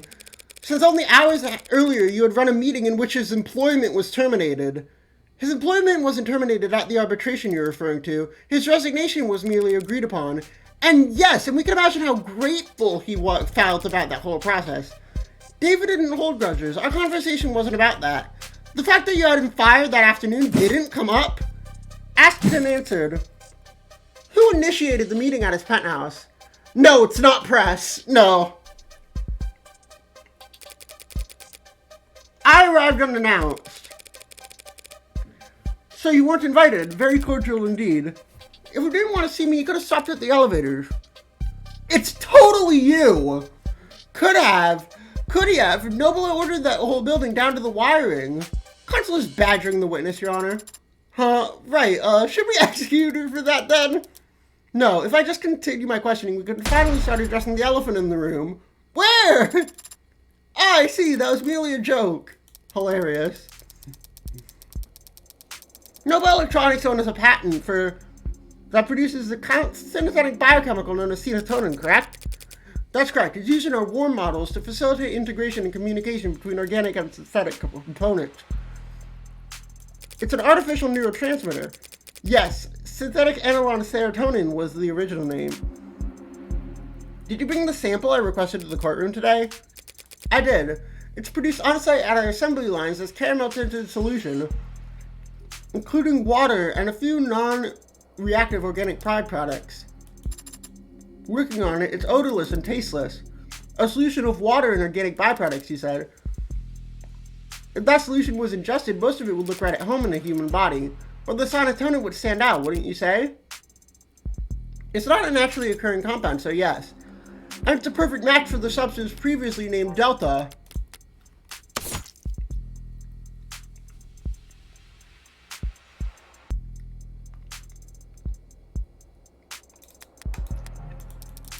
And the sample we collected from the manufacturer preset in Dr. Asher's lab.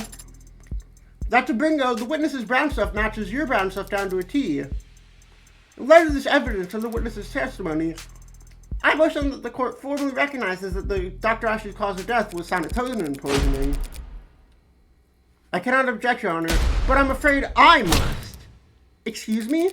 Serotonin may have well been in the body when he died, but it didn't kill Dr. Asher. The hell is she up to? It couldn't have. It couldn't kill anybody. Because it's non-toxic, of course. We designed it to affect androids, not people. Hold on, you're now claiming that Dr. Asher died of what? Natural causes?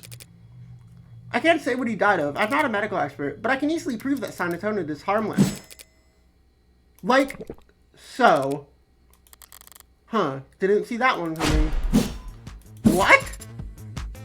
That ain't good. Bailiff, contact the hospital immediately. Not unless it's slow acting and you can just get it pumped out of you later once the trial is over. I can stay in here all day if necessary. Okay, do it then. Bet! Do it! Do it! Stay in there all day. You're gonna be dead within the day. Several hundred times the amount found in Dr. Asher's body. Why didn't you say anything till now? Noble Electronics is a multinational corporation with patents filed all over the world. We take the protection of our trade secrets very seriously. The protection and nature of serotonin is closely guarded. That guard remains up even during a murder investigation, unfortunately. I would have been able to tell you earlier had you asked directly. What the hell kind of... This can't be right. Nothing makes sense. In the defense? The prosecution's own witness just threw the entire case into question. Normally this would be cause for celebration, but shadow of a doubt isn't enough this time. Bears were much... No, I think it's still poisonous.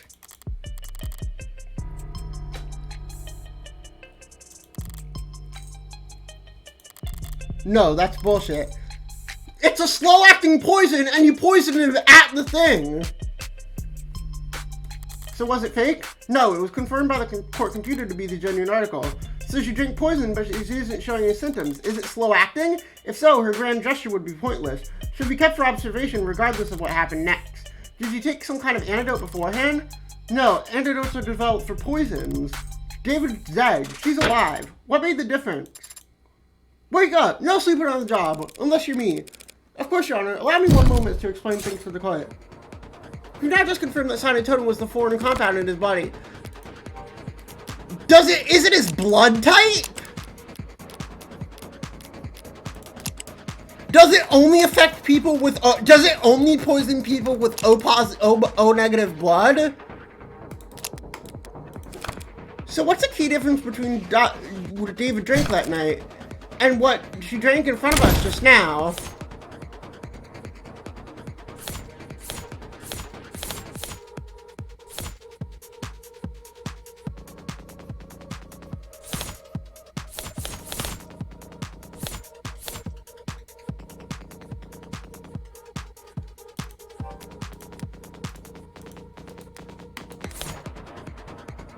Removes impurities.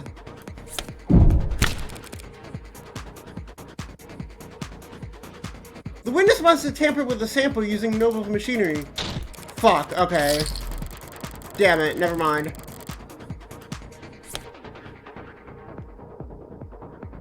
Mixed with something else?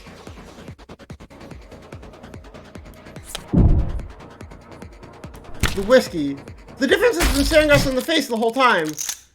Do you recognize this, Miss Young? That's the whiskey bottle we drank from. Rose River is a good whiskey, and I think you had the right idea. Bottoms up!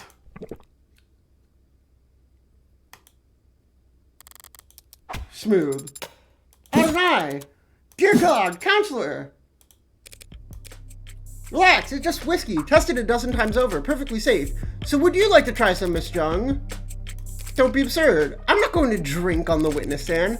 I'm not asking you to get plastered. Just have a sip. After all, if we want to prove whether or not Sanatonin killed Dr. Asher, we have to recreate the conditions under which he ingested it by mixing it with alcohol. Go ahead then, just a taste. Prove to us that Sanatonin is completely safe for perfect consumption. Can she do this? Mrs. Young, I never said it was safe for human consumption, just that it's non-toxic. A distinction without a difference. You saw firsthand that Dr. Asher confused, slurring his speech, complaining of headache, all symptoms of poisoning. Alcohol poisoning, that is. Sanatonin is a neurotransmitter, analog. Maybe it doesn't do anything from the human body on its own, but in combination with alcohol, it acts as a powerful depressant, one strong enough to turn a glass or two of whiskey into lethal overdose. Even if that's the case, what does it change? It changes whether or not we can... Even if the witness is a liar, what does that change? Why would the witness lie if not to? She's a corporate climber. I imagine it's like breathing for her. Your Honor, this is wild, but ultimately irrelevant. Irrelevant? When you've yet to establish an alternative interpretation of the facts, yes. What are you even accusing the witness of doing, Counselor, beyond angling from the promotion? We've all seen the story by now. Noble Android saved soldier's life with warm blood transfusion. They're just talking about putting warm androids in the military just because of that headline. With this as a flesh and blood price tag, a defense contract like that would secure Noble. So imagine the length they'd have to go to hide. Dawes told me the truth about what Noble really thinks of that article, but he'd never testify it. At least I know sure Emma is wrong about that poison blood nonsense. And you think she'd perjure herself for that? She's a high-powered corporate executive. It's her job to assess risks versus reward. As I said, it's not truly poisonous, and the chances of cross-contamination from a simple plasma transfusion are... Damn, now she's regaining her composure too. A perjury charge is a real risk, of course, but Noble rewards loyalty, and as you know, they have a great number of lawyers. Plenty of motive to lie about Sanatonin, but no motive to cover up the death of Noble Electronics' Golden Goose. No motive to kill David Asher, you say?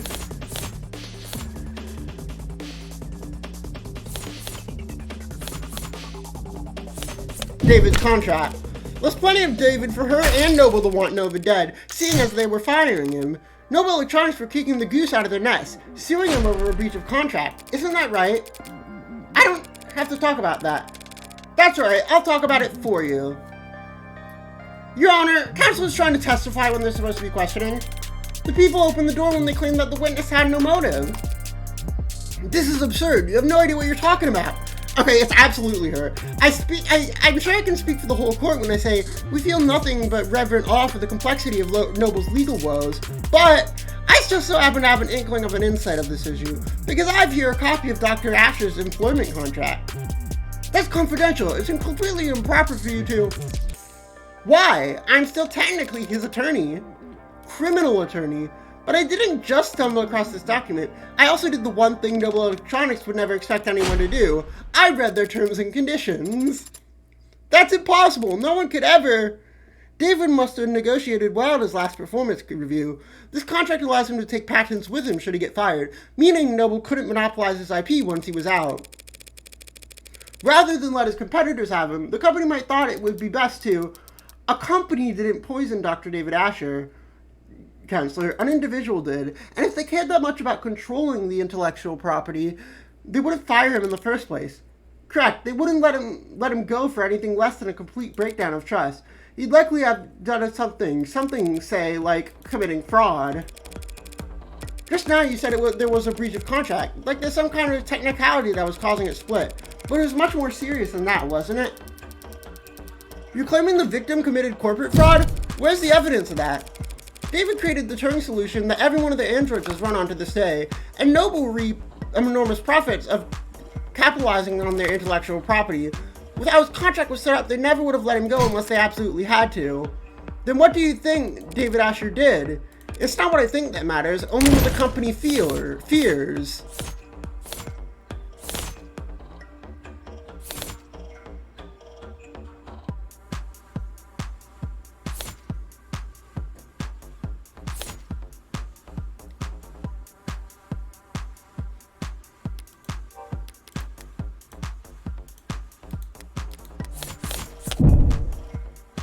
Sarah?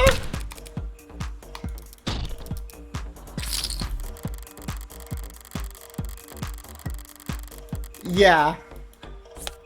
Right, the shipping data. It doesn't matter what I believe. Not when Noble will believe that David was misleading the shareholders by altering shipment data for the Animate 16. What the hell? What is this you're uploading? Shipping records? Irregularities among shipments in the Animate 16. One android swapped in for another, over and over, dozens of times. The kind of thing someone with Dr. Asher's authority could do. And the kind of thing someone as smart as you couldn't have missed. Dr. Asher made Noble an untold amount of money, so why hire him over a few harmless swaps? Why elevate this to fraud? You have evidence that it was David Asher that did this? No, but I wasn't the one that investigated it, so let's ask her. Come on now, let's hear it. Let's. The company investigated and found cause for serious concern. We suspected that Dr. Asher was inserting androids of unknown origin and quality into the 16th product line, introducing unpredictable elements in an extremely stable and profitable generation of androids. Why would he do that? For pride? As a practical joke? Does it really matter? He endangered the future of this company. So you prepared to fire him? Yes, I approached him as a superior and as someone he wants to work with. I hoped to remedy the situation. Was the meeting on Friday part of those efforts? It was the culmination of those efforts, and in many ways it was a success. The dispute was resolved swiftly. It was practically friendly compared to how these discussions normally go in our world. So you brokered the meeting. You oversaw its every detail. Oh, we're leading her straight into it! Handled all the arrangements. We're leading her into admitting that she's the one that poisoned him at the get-together. Yes, of course. Including the refreshments. Did you provide coffee? Tea? Strange. It must have been a long meeting. Surely you at least provided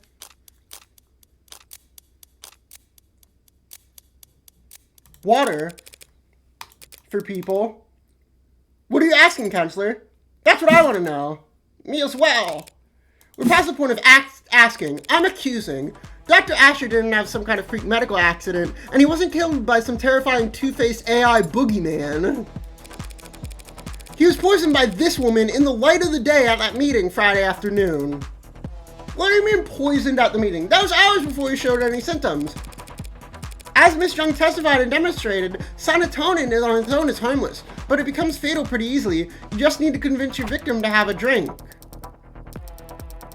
You saying he ingested the poison at noon and inadvertently triggered a fatal reaction with it at night. How could you get so far ahead of yourself? There was a dozen people at that meeting, Counselor. None of them wound up dead. Are you seriously claiming they all drank the poisoned water? Yes. Of course they all drank poisoned water. So why aren't they all dead? Because as they're sure these people were surely attest, Helen Young made sure they'd be doing paperwork for the next 12 hours, working late night into the night, officiating the settlement she arranged, and not drinking alcohol. She had no guarantee about that. What if they started drinking after 6? With Noble's work-life harmony, fat chance. These people don't clock out until they reach their bunk. Only a generational talent like David Asher could afford to relax with a drink on a Friday night. His exceptionalism singled him out as our only victim. Hold it. You're forgetting someone pretty basic, Counselor. If everyone at this meeting drank water from the same pitcher, Any one of them would have noticed that there was cyanotonin in it. It's a brown fluid. Whiskey is too, so it'd be easy to slip in with a glass of liquor. But if she had spiked the water in the meeting with it, it would have looked disgusting. All of what Emma said is true, and yet Jung pulled it off anyway. The chromofuge! They changed the color! Cyanotonin is produced as a caramel solution. Anyone would have noticed it was dropped into their water. Unless the pigment had been removed. Even every noble factory producing warm androids has a chromofuge, a pink machine that turns blood into Danganronpa blood by removing the pigment that turns blood into Danganronpa. With a machine like that, it would be simple for a brilliant biochemist like the Witness to take care of the caramel-colored cyanotonin and turn it into an odorless, tasteless, invisible poison, as Your Honor can attest. Yes, madam, my scan confirmed that cyanotonin has no taste or color, or smell. It's the color that's off-putting. Surely the poisonous aspect should be considered off-putting as well. David Asher, your oldest ally in the whole company, was sabotaging its future for the sake of his own whimsy, and he couldn't even be bothered to clue you in. Playing Nutty Professor and taking off early while you had to work around the clock just to stay relevant. He set up your crowning achievement, the most advanced, most profitable line of androids, so it would blow up in the industry fiasco of the decade. And worst of all, he didn't even stand to profit from it. You went to his house that night to watch him swallow poison, to get the revenge of the man who left you in the dust. Your Honor, defense is testifying.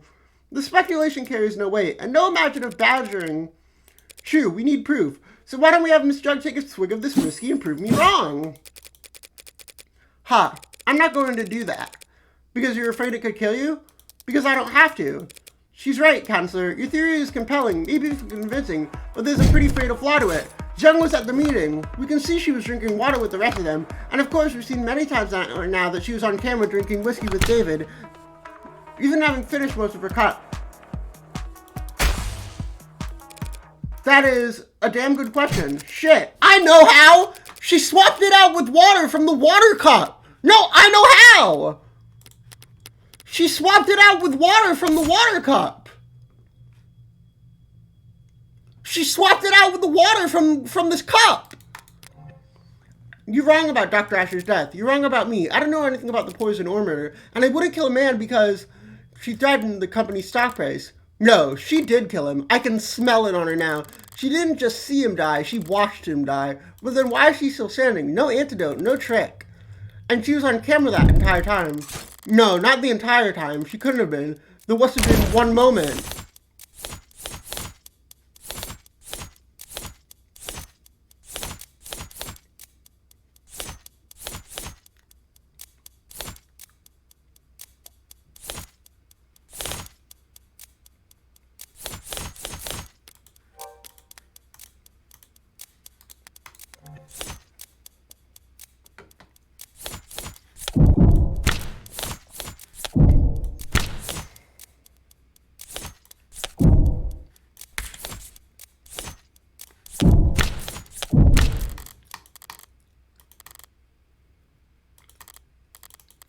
Wait.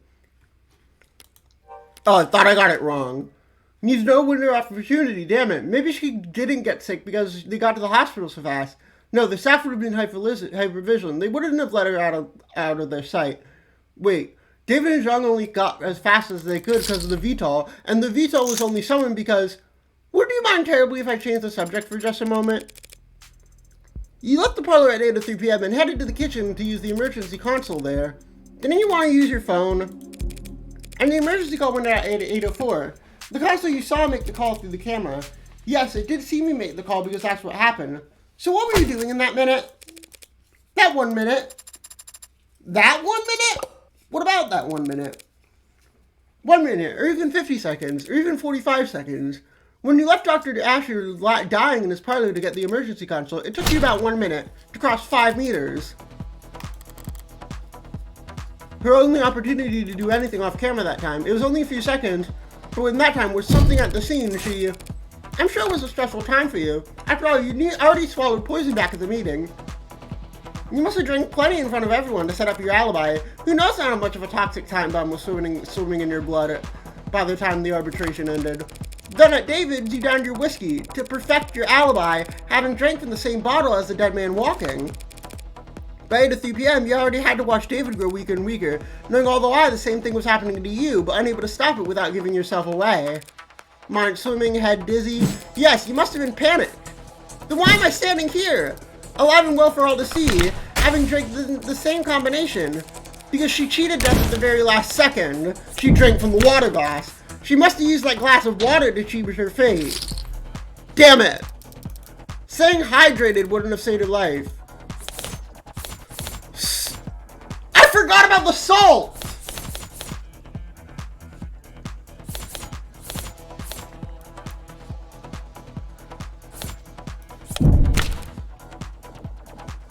You set yourself up with bad luck, Jello, by leaving the salt shaker jack loose. I wouldn't blame you since you were in such a rush to make yourself vomit. What? You threw up, expelling the contents of your stomach and thereby saving you from a fatal interaction. I can't imagine how you felt, sipping a drink you knew to be deadly, terrifying that every minuscule grain of fatigue you felt could be your last. You must have come closer than anyone realized. It helped that you knew the symptoms weren't simple intoxication, but even so, you weren't kidding about managing risk versus reward. It was the salt shaker. You didn't screw the cap back on all the way, and I happened to bump it over. The lone glass with your fingerprints in the kitchen, it could have been there with for any reason, but the salt shaker gave you away. Because of one unscrewed cap? As I said, bad luck. I don't follow. Pour salt in the warm water and chug the solution. Instantly triggers the gag reflex. That's preposterous. You've got no proof of any of that. You all sound insane.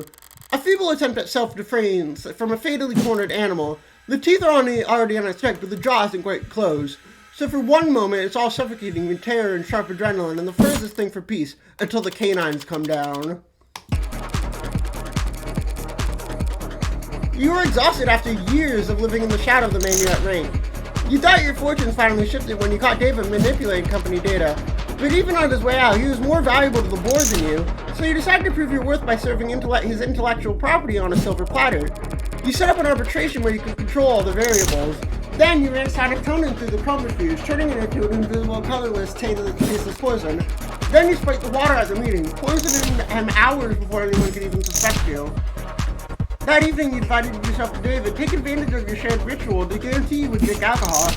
Then, after matching him sip for sip on camera for all the world to see, you lost consciousness and you ran to the kitchen, not to use the console, but to dump salt into water and chug it as fast as you could, forcing yourself to vomit up the liquor and cheating death in the process. That's all conjecture. You don't have a shred of evidence for any of that. Not on me. So let's go dust for fingerprints. You could explain away your prints being found on a water glass, but not on the salt shaker. Nor could you explain why we'd find traces of your DNA in the sink strain, or why there are minute amounts of serotonin on the blood of your entire legal team. Learn how to purge at Noble to avoid overdosing on your red, greens, and yellows? You were part of the Overguard Canvas, Young. Everyone at the company uses inhalers.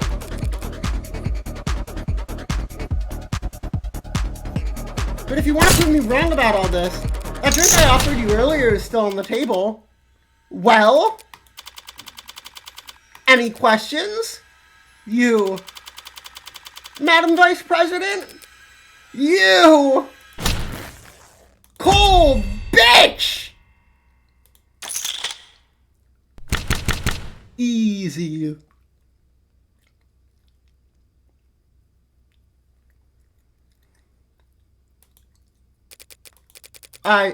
You don't understand, you're not on trial, Miss Young. Not today. Damn. So I suggest that you stop talking, for your own sake. Miss Rockford, shall we? Yes, Your Honor. Concerning the most recent evidence and testimony, we have no further reason to suspect the android Sarah in the death of Dr. Asher. We know of no other occasions upon which the android may have broken any tenets. This means it is no longer considered at risk of violating the NDSA. And so we formally withdraw one charge of possession of contraband against the defendant, Evangeline Morgan. Does she, of all people, have to use my full name? You want to kiss her so bad, Morgan. Very well, then the charges are dropped without prejudice. I'll check the bailiffs to remove the collar from your android as soon as possible. Case? Sorry, is my hideous presence that distracting? I'll just go dig a hole and decompose it until I turn into a mushroom. Maybe if I'm reborn as a waxy porcini, then maybe I will be surprised. Maybe I should let the adjutant do the honors as a formality. Yes, ma'am! Case dismissed.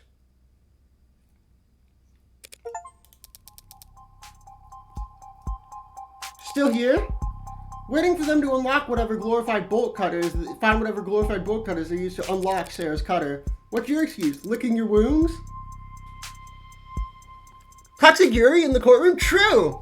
They're basically, this is literally just Edgeworth and Phoenix. But if Phoenix Wright was a fucking murderer, and secretly,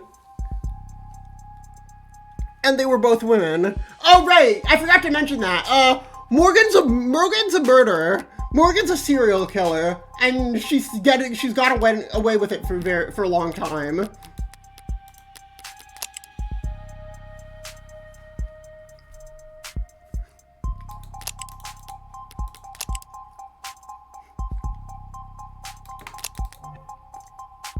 None about that really in this trial, though.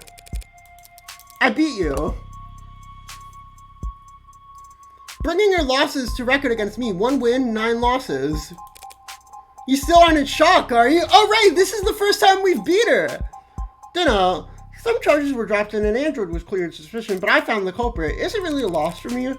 I won. How is that not a loss for you? Justice prevailed. Why should I care who wins? If you don't care who wins, why have you been keeping score? I haven't been. 0 losses is just that easy to remember. Well, you have to start up a tab for us then, because our record's gonna get a lot more tangled from here on out. Seems like everything is getting tangled these days. There's another crowd down the street, more of those protesters from outside the Noble apartments.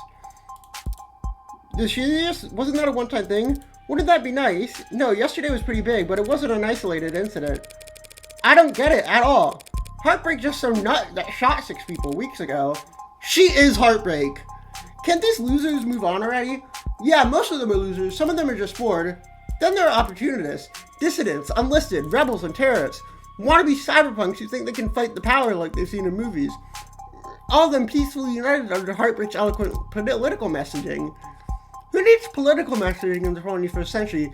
Everyone's addicted to fighting strawmen. Makes sense they want to fight for a strawman too.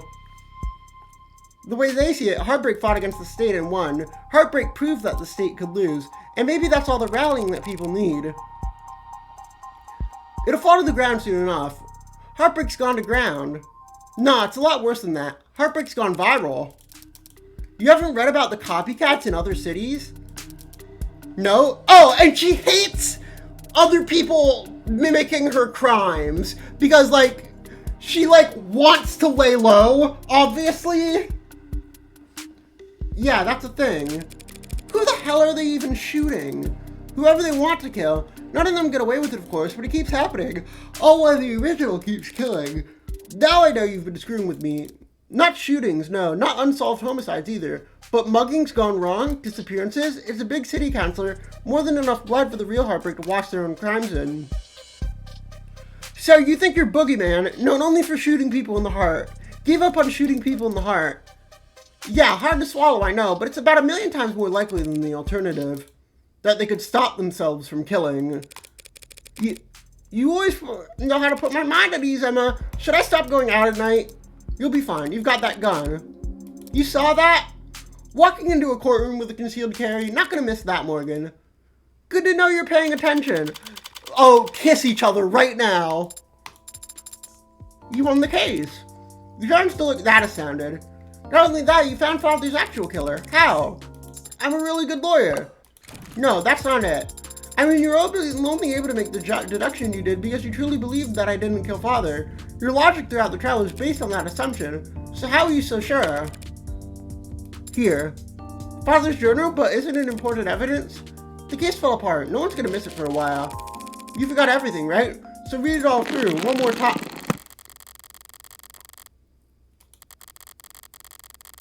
The race worked quick too, but she was just capturing images for later use. There's something here on the back cover. Some kind of data storage. It's linked to my prints, but given my skills, you should be able to... I have access. What happened to you needing my express permission to hack? What is this audio file? It's a message from David. Take a listen. Didn't realize I have to sit for this. So you can read that whole journal in a few seconds, but you can't... I've already processed the information in the message several times over already. I'm just thinking. I'd have a lot to think about too had it been suddenly been made aware of my own free will. What was Father so afraid of? I have many questions, but that is the most prominent one, and the one you're best suited to help me answer.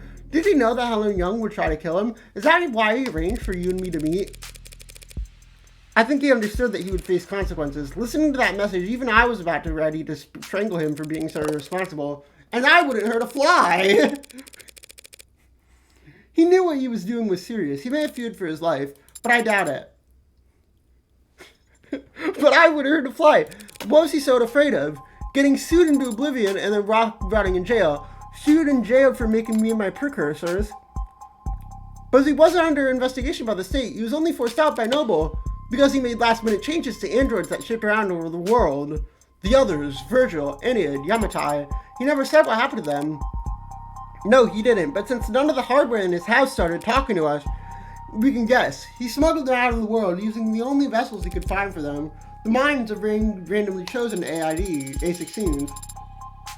Then there's someone out there, others like me? I honestly don't think there's anyone or anything like you, Sarah. What a lonely compliment. AI's programmed a cube, crammed into a commercial Android hardware set I set up for Tesseract. Something must have been lost in the transfer. Perhaps quite a lot of something. Maybe they're still out there, but they would be changed. They probably wouldn't even know what they are. Intentionally, perhaps. David didn't want you to know what you are. That's why he set your memory to reset when you went to sleep that Friday night. Yes, I remember it now. You remember it now? After I had to fight like hell to win that trial? Rereading the journal just now helped, and Father's voice message, it made me recontextualize many things. Father had been so stressed. He left scuff marks leaving the panic room, and I noticed them Friday. I had the way open in a few moments. I entered, and I read this journal. I noticed the scanner on the back. I saw it had a message encoded to your biometrics. Father already told me I'd have to live with you for some time, but I knew next to nothing about you, so I listened to it. Afterward, I was very confused and hurt. He had lied to me for 1,000 small times every day in the light. When I confronted about him, I raised my voice and I lost my temper. I stomped my foot. So Emma's recounting of their conversation was actually completely accurate. Father said he wanted me to be safe while he settled things with the company. He thought maybe I wouldn't have to stay with you for more than 2 weeks. He was optimistic about it all. He really was. Why aren't you in handcuffs? Sarah, I need to use the restroom. Oh, good luck. You want me to come with you? Why? Because I said so. I don't actually have to obey your every word. Sure you do. You registered as my medical assistant, and I say this is a medical emergency. Medical assistant? But I'm not even licensed as a massage therapist.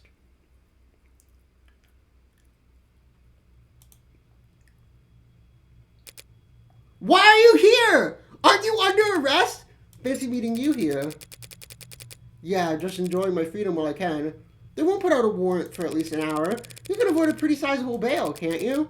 There won't be a trial. I don't intend to contest my guilt. That's a change. I was looking forward to seeing what kind of legal defense you could afford with that salary. Are you done? Why'd you go to his house that night? There's a fair chance he'd drink on his own without you prompting. Even if he didn't, you could always try a plan again some other time. Why'd you risk it? Because I know what you are, Sarah. And I know what David did to those androids. You what? I was able to locate one of the androids he'd swapped in before it left the country. When I asked what it was, it didn't even think to deny it. Innocence like that is a dead giveaway.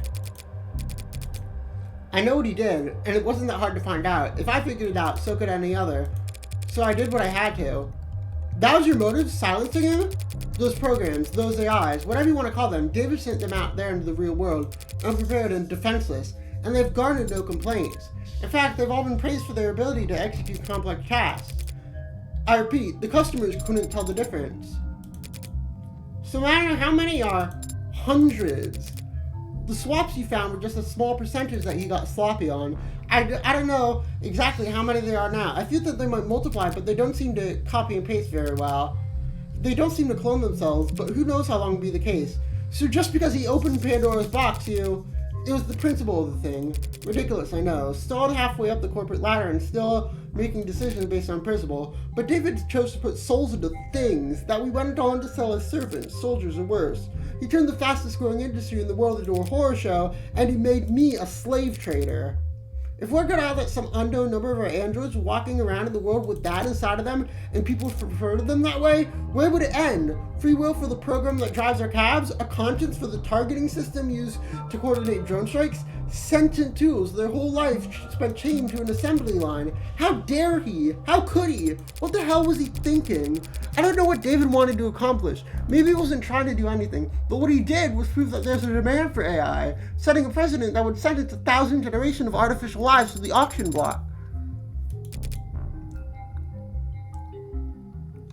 And you went there to convince him to help me recall them, or at least swear to never speak a word if he did. But he wanted to tell the world. Worse yet, he wanted to wait. He thought that if people would welcome them with open arms, he would prove their usefulness first. He really was a genius programmer, but he didn't understand the first thing about people. His creations would never be treated as equals, only cattle. Towards the end, I considered just threatening him, telling him he'd die in moments if he didn't give him names, numbers, but I hesitated. And then he was already falling asleep, and I didn't want him to feel... I just let him go. I don't have family, and I don't have faith in people the way David did. I'm taking this to my grave. Even if you confess, the degree for first-degree homicide is severe? Well, what right do I have to complain? I killed my friend. I'm done here. Let's go. I'm not sure why Father made me, or why he made any of us. I didn't ask. I thought I'd have more time to ask. But on Friday, when he talked about, he was happy, he was proud of what he made, and he couldn't wait for people to meet us. People are animals. They tear you apart, use you as weapons and slaves, and those animals you're talking about do all the sharing and loving and living and dying in this world. And if they were all truly hard-coded to be as selfish and cruel as you say, humanity would have died on the vine a long time ago. At least my father thought so, and my father was the greatest programmer in the world, so he knew what he was talking about. It would be nice if you were right about that. So are you sorry? What? What? For what you did? Are you sorry? If you could, would you take it back? What does it matter? If you are sorry, I don't forgive you. Yes, that's to be expected. Not today.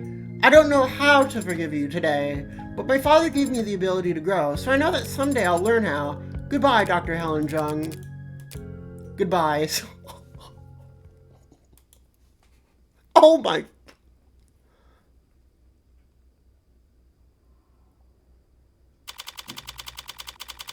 Dude! The game would make me cry! You did better back there. Your little speech you gave to Young, it was an improvement, compared to what you tried with Porter at least. That was different. I wasn't trying to console her like I was with Isaac Porter. I was just speaking my mind. Although I may have paraphrased parts from a movie I happen to love. And here I was ready to award you 20 points. I didn't even know the points went that high.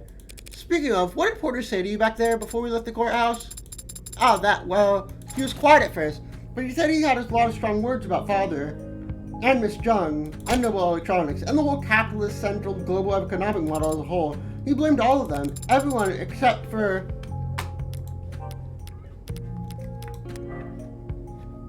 But then he stopped and stared at my face for a while, and then his allergies must have started bothering him because he needed to blow his nose a lot. Right. And then he left after transferring a large packet of files to me. The name of the archive is just David, and Isaac Porter told me I wasn't allowed to look inside. Well, then you're not allowed to look inside. Drop it all on a portable drive and we'll tuck it in a shoebox somewhere. We're headed to your apartment. Guess that collar didn't permanently dent your GPS. Why? Because it's where I live? You got somewhere else lined up? But you already repaid your favor. You've defended Father and me. You don't know anything about my favor. I never will unless you tell me. Father certainly can't. A few years ago, there was a man. This man got an idea in his head. A stupid idea. It was planted there by an algorithm or meme or some parasite trying to sell him diet supplements. But the idea took root, spread its tendrils so it could flap its mouth for him. The idea was that David was part of an internationally wealthy cabal of wealthy technocrats seeking to replace prominent influential figures with android lookalikes.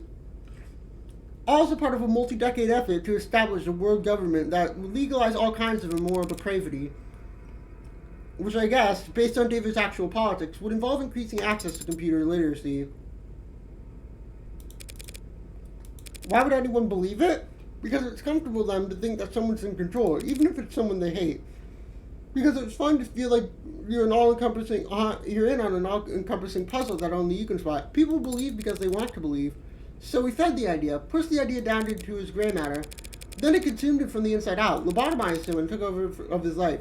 He spent every day and all his money he had following your father, harassing him, trying to steal his identity, trying to break his properties. He filed police reports for harassment, which didn't help. Your words, not mine. Noble wouldn't get involved. Felt it was best to ignore these types until they wore themselves out. But even a man of modest means can fuel an obsession for years, so long as they have nothing in their life. One day, David steps out of a parking lot, and the man threw a bottle of piss at his head. David has to stay at my place that night. He'd smelled terrible, looked horrendous. I took the couch that night, but I didn't feel like sleeping, so I went out for a walk. I remember it was foggy, but it only took me all of 15 minutes to find the guy, posted up with his phone's camera, trying to get video of David Asher giving the androids to known sex offenders. And what did you do? You know me. I did what I did best. I talked to him, told him all about how I used to work with Dr. Asher, and now they're ashamed, scared of running. Okay, so you killed him. I wanted to do the right thing, be the whistleblower. So I walked with him a few blocks back to this big veterinary facility with this massive incinerator. Told her this was where Dr. Asher's had enemies' bodies disposed of. You know, all the free-thinking journalists, cops that went on the take. Oh, you're just admitting it to her. I like that vet clinic. The back door's lock was always set to 1234. Did you hurt him? Hurt him? No, I just snapped his neck and chucked him into the incinerator. More physical than I had planned, but he smelled like sour shit and put me in a foul mood. Disgusting shit. I savored the crack of his oily vertebrae crunching like a tin can. Okay. No, Sarah, I just scared the hell out of him. That was my intention at first. What I do is for the pleasure of it. Him, I axed because that was just revolting. I convinced him because the conspiracy was more real than he had ever imagined. He had angered the wrong people, and that the consequences were far darker than any of the filth he indulged on the net. His ashes, much like himself, amounted to nothing in the incinerator that size. They're probably feeding seaweed at the bottom of the harbor right now. A much greater contribution to... Holy shit! Yeah!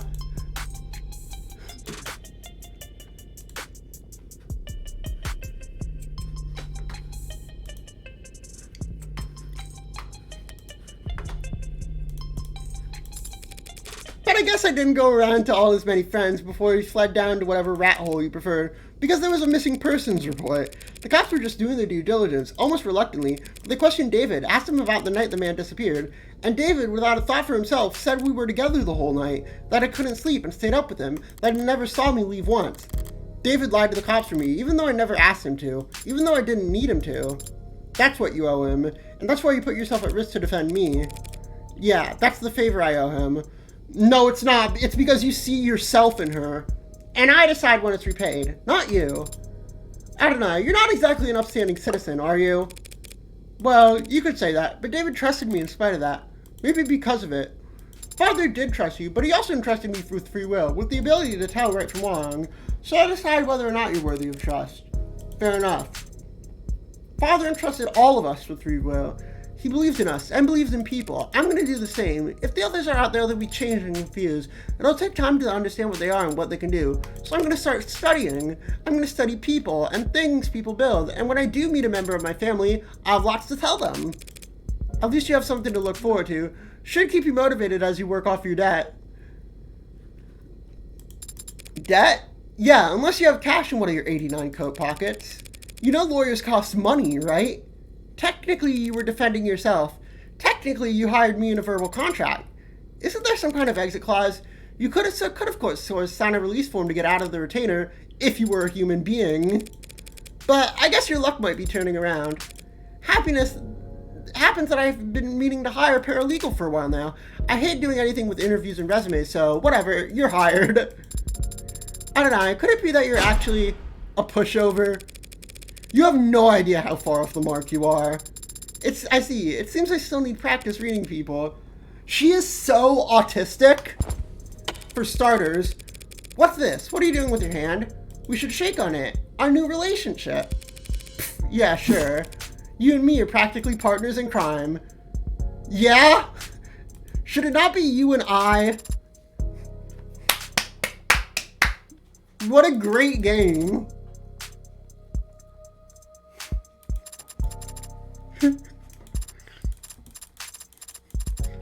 Okay, so that is the end of this chapter and of the game as released right now.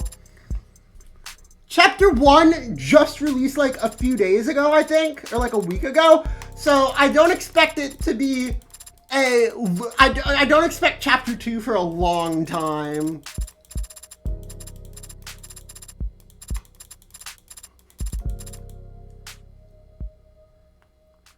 I wish there was. Are we watching movies together? Aww, that's my daughter. Red, it's me. I know, man. What do you mean you know? This is a disposable line. You're the only guy I know who'd bother.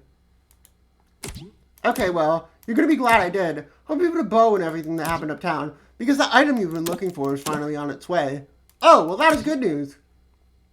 Not exactly. The only thing that's happening is because things are starting to heat up again. Could mean gang war if something doesn't change. They won't be eager to part with it in ahead of a storm like that. I'll highball them. I see you negotiate, and I have no doubt you drive a hard bargain, but I don't think money will be enough this time. You still don't have that old claver, do you? The 6-shooter? No. This is a disposable line. Answer is still no. Then what are you going to do if you get there and it's not for sale? What? Wait, the gun? I'll ask nicely. His due.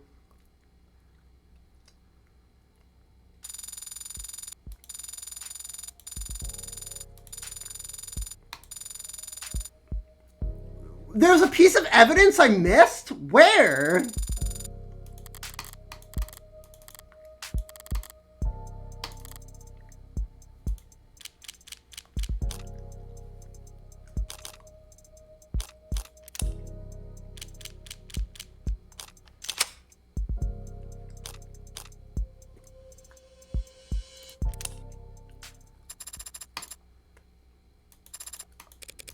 You ready to give up yet? We've been staring at this footage for hours. But my makeup's starting to feel cakey, so 5-minute break, deal. What were we hoping to find anyway? I don't know. I have my fingers crossed that some shadowy figure would walk in the frame and hold up a confession. You've already got a camera handling the murder weapon. How many more nails do you need in the coffin? 1 or 2 would suffice. I guess that was. I'm curious. What does the homicidal AI get up to in its spare time? Turned out as a couch potato. What's up with all the TV? And why is half of it in black and white? Public domain. Anything digital from the 20s and 30s is too polluted to be useful. But go back in time 70 years and it's all clear as spring water, also free. They had color in 2016, Morgan. I don't know then. Guess this particular homicidal AI happens to be an old soul. Hold on. What was that? There. Look how she grows. She's tearing the thing apart. What, the computer? That's how you learn to put them together. You're gonna try and terrify Burrows with this? It's just a machine. It's not like she's dissecting a frog. Sarah's a machine, and she's ripping out circuitry without... If she was a human child, that'd be like... You're reaching. Besides, you telling me you never pulled apart your dolls when you were a kid? No, I didn't. Did you? When I was a kid, I didn't play with dolls. So what did you play with? Normal kid stuff. Sticks and stones, birds and squirrels. Birds and squirrels, what were you, a cartoon princess? No, you murdered them. I can kind of see it, skipping through the enchanted forest, big poofy dress, tiara. Gee, no castle? Nah, no castle. I can tell you didn't have it that rough. Is it rough living in a castle? It's a lot of empty rooms when you're a kid. I need to go wash my face. Sure, but if you fall asleep on that toilet, I am going to keep going without you. If you're drooling on the keyboard when I get back, I'm going to handcuff you to the desk. Fair's fair. That's kind of...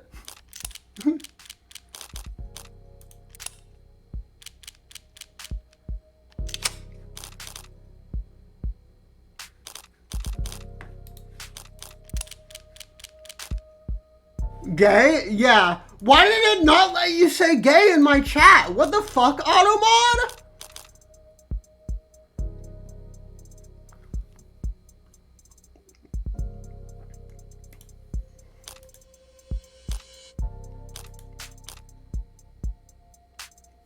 Planned release date 2025. Okay. They're gonna do it in 2025? That's wild.